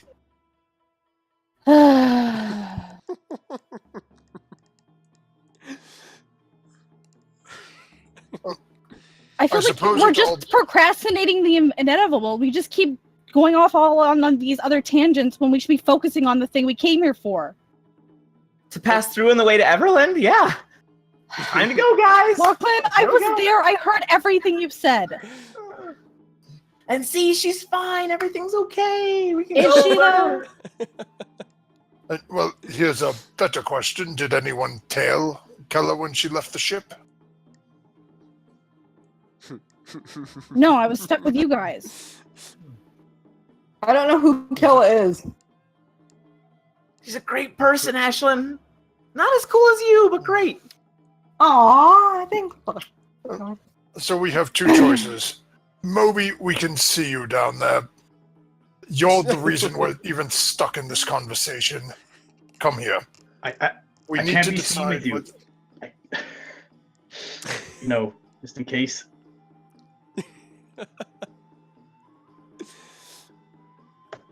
I'm listening in though. Go. So we have two problems. We have the contract that Moby has apparently signed us up for to deal with whatever did this to Lad Risotto. They only asked for information. We have the information. And they asked for the pendant to be returned. That was extra. I do Kallista not was right, know. it I was. only know what he told It us. was extra. And we don't even That's, know how to teleport. But Right there's now, no- we've got an extra 500 gold in the bank, and an extra 500 if we get the pendant. But It's not there's an essential, evil but- sorcerer. Oh well, there's evil giants destroying villages, and Okay. Everyone has like all these ideas. What about Diana? Passed out. I mean, I don't think Diana cares too much because she got herself she so gets sick wasted in the on that alleyway boat. again. Not. I'm talking about the gems. I mage hand pat her head. I don't know what the You gem know is. what? You guys What's the deal gem? with this. Unless she gives me a proper reason, I'm not doing this anymore. I'm putting my priority in Diana. I don't care about the rest of what you guys are doing, but that's my decision. I'm gonna try and find and deal with Kella and deal with this. She looks right at you, Kallista, and she says, I think I can help you find Kella.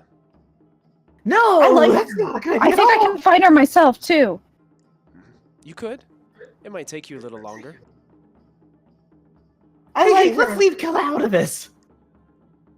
Do we have to kill Kella? Who's Kella? No. Yes. We need to learn how to teleport so that we can. Atalia Like- holds her forehead, and she's like, "Oh man, so many conflicting thoughts here. My goodness."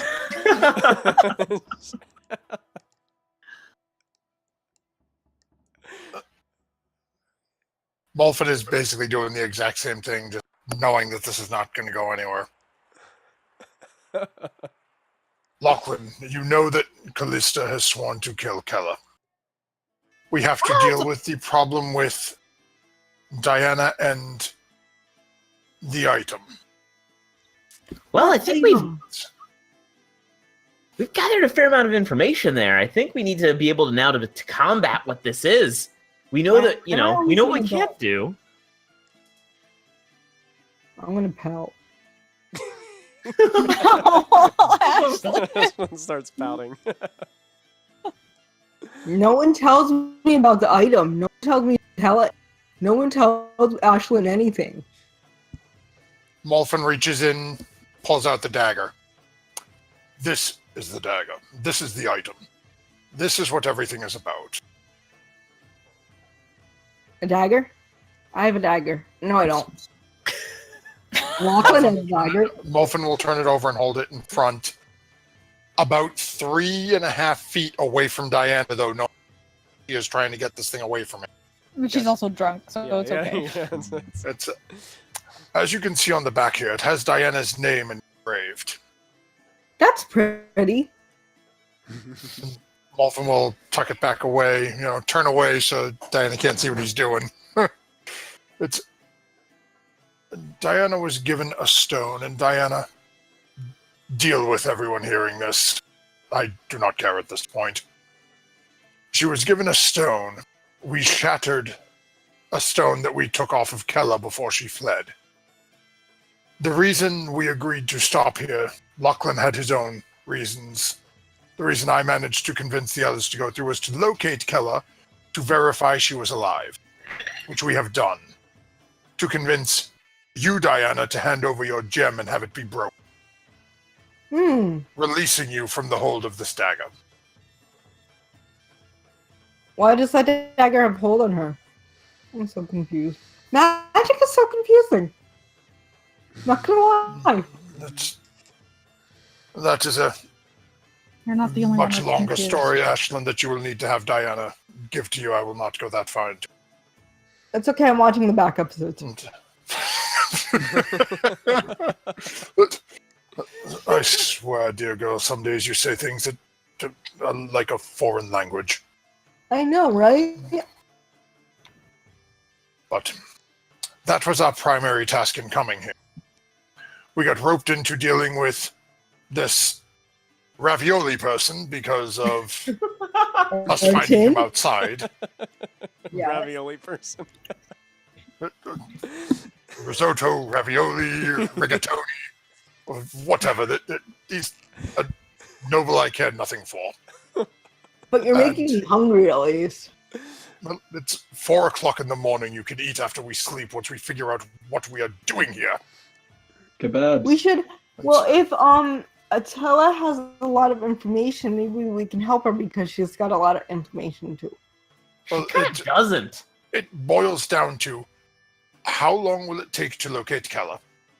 Will Kella remain here long enough for us to, well, not for us, but for Kallista to do what she is planning on doing? 2, if now, however this Useth is tied in with anything, we do not know if he has any ties to anything. Actually, DM, does Molfen read anything on this guy? Have I ever heard the name, or is this just some random guy? Make a history check. Okay. Should have thought of that earlier.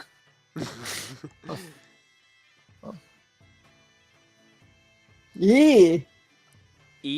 Even with that roll, not a thing. That in itself is suspicious. Yeah. It's with everything I've read, and this seems to be just. I am not familiar with any sort of a god with that name, which would lead me to believe this is merely a person impersonating that, which means he may have friends. And now we have a potential risk of this woman who has been able to see into multiple of our minds and knows what we are doing here, going and alerting friends. Let me just kill her now. No. That's not nice. Kallista. Well- Why am I here? Because we're We're hanging on the out. way to Everland.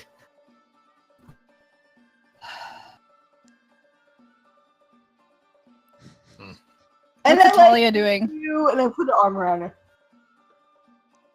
What's Atalia doing? She's just kind of standing Yeah. there, kind of like waiting on you guys to get out of your little huddle, able to read every thought that you have. Yeah.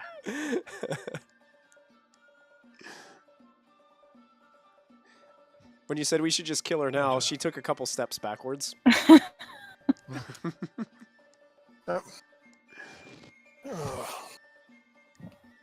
Molphin is going to look right at Lachlan. Do you remember the days when Kallista and Moby were trying to talk you out of doing rash things? Yeah. How I I kind of like miss it better Nightstone. nowadays. They turned really cool.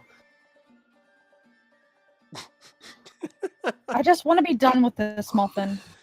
I understand that, Kallista. How long do you think it will take you to search the entire city to find? I don't know if I'm a dire wolf. Shouldn't take that long. Or a wolf. What are we in gonna accomplish general. finding Kella? I mean, she's a nobody. Lachlan, you know the answers to this already. But we need Diana sober. Nothing's gonna help if we find her right this second. So let's go kill Fish God. No, Ashlyn, it is 4 o'clock in the morning. Oh. Sleep. Let's go sleep and kill Fish God.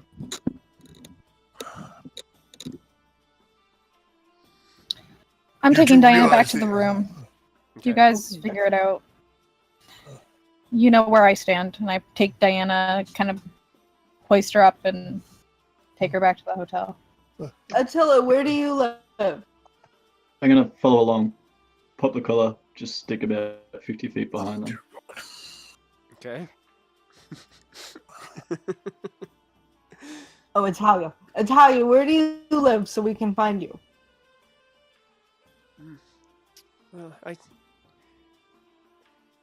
I prefer to keep that hidden, just so that Okay. Usif can't read your thoughts and discover where I go whenever I need to get away.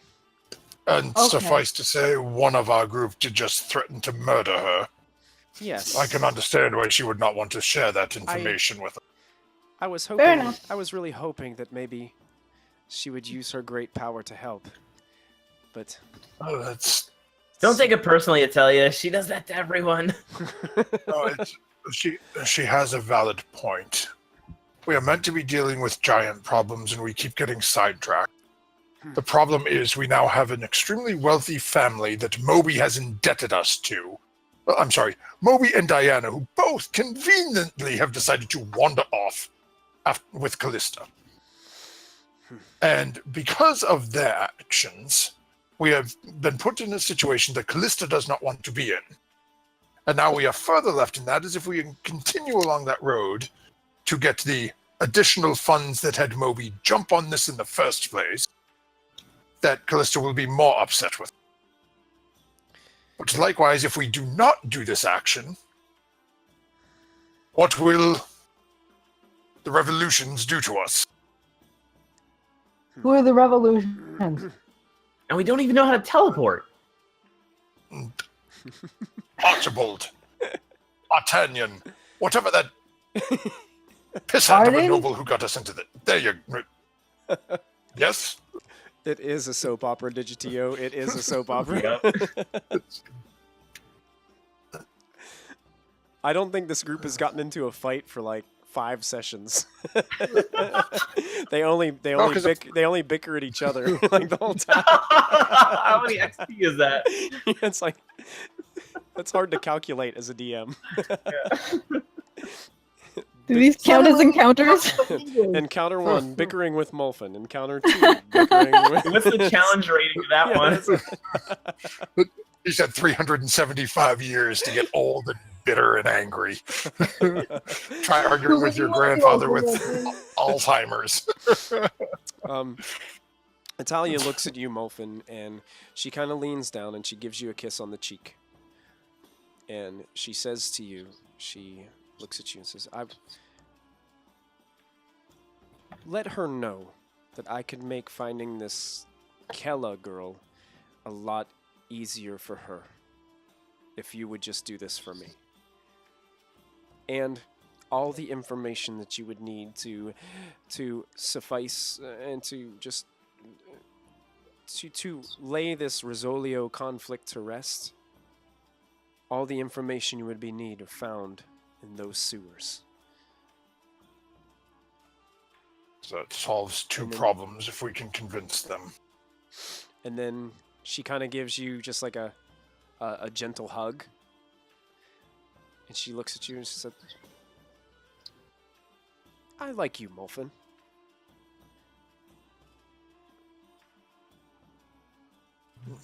It's And been then- a pleasure meeting you, and hand instinctively goes to check the dagger. Oh yeah, it's still there. It's Sorry, still it's a little nervous about there. that one.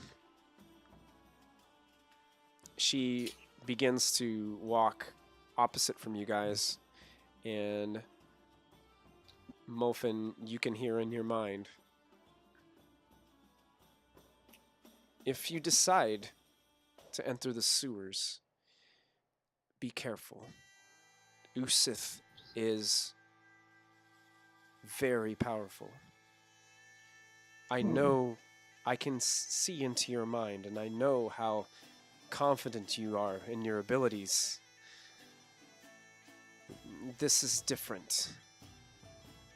Be careful. And as she kind of drifts off into the darkness away from you, that's where we're going to call tonight's episode. Dun, Because dun. we're already at 11:22, so I was just trying to find a good place that we could stop. Yeah. Yeah. God damn it, Moby.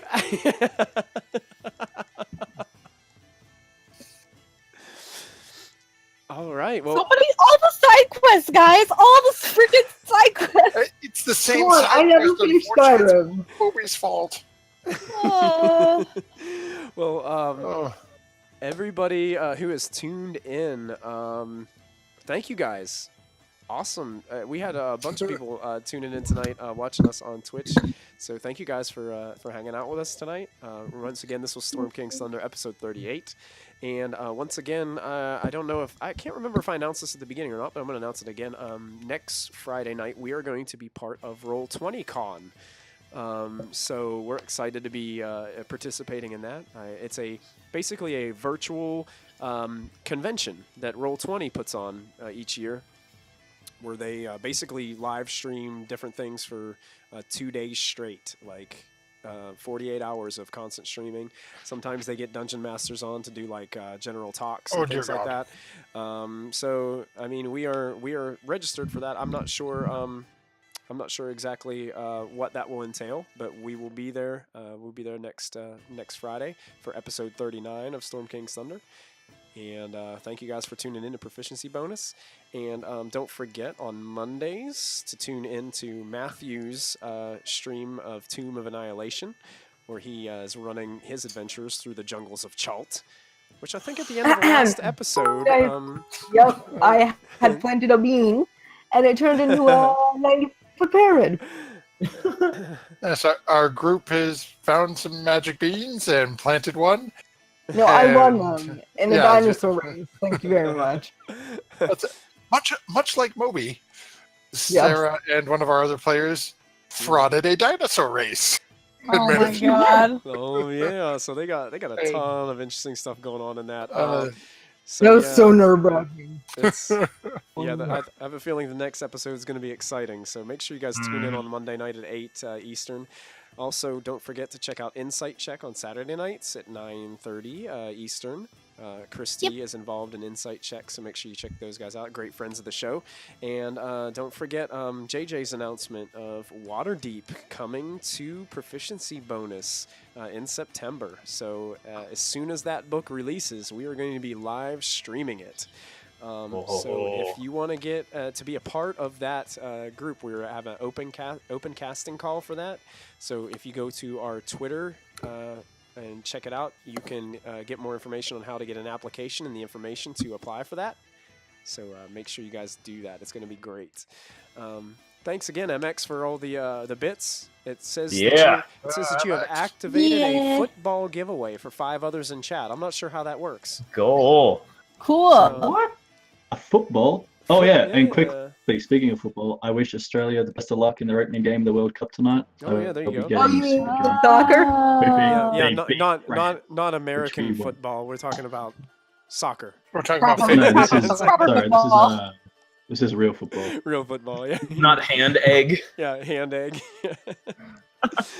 Well, awesome. Does anybody have any other announcements that we need to make tonight I before we think that's it. call tonight? Check out Nightshade Creations for their awesome Oh, yeah. dice lot. Yes. Yeah, check out Our Nightshade mix. Creations. Make Join It's us sure- really Monday awesome for TPK. Yeah. And tune in next week for Roll20 Con, as it's going to be pretty exciting. We hope to see you guys there hanging out with us. And if you ever find yourself in a dark alleyway with a mysterious figure that can speak into your mind, and for some reason you feel like your dungeon master is putting on a gazillion side quests and laying them into your lap, just remember, you can always add your proficiency bonus. So, Christy, I think it was designed right at you. Wow. so you guys have a great night. Thank you guys for tuning in, and we will see you next time. So, see you guys. Have a great night. Bye, everybody. Bye. Bye.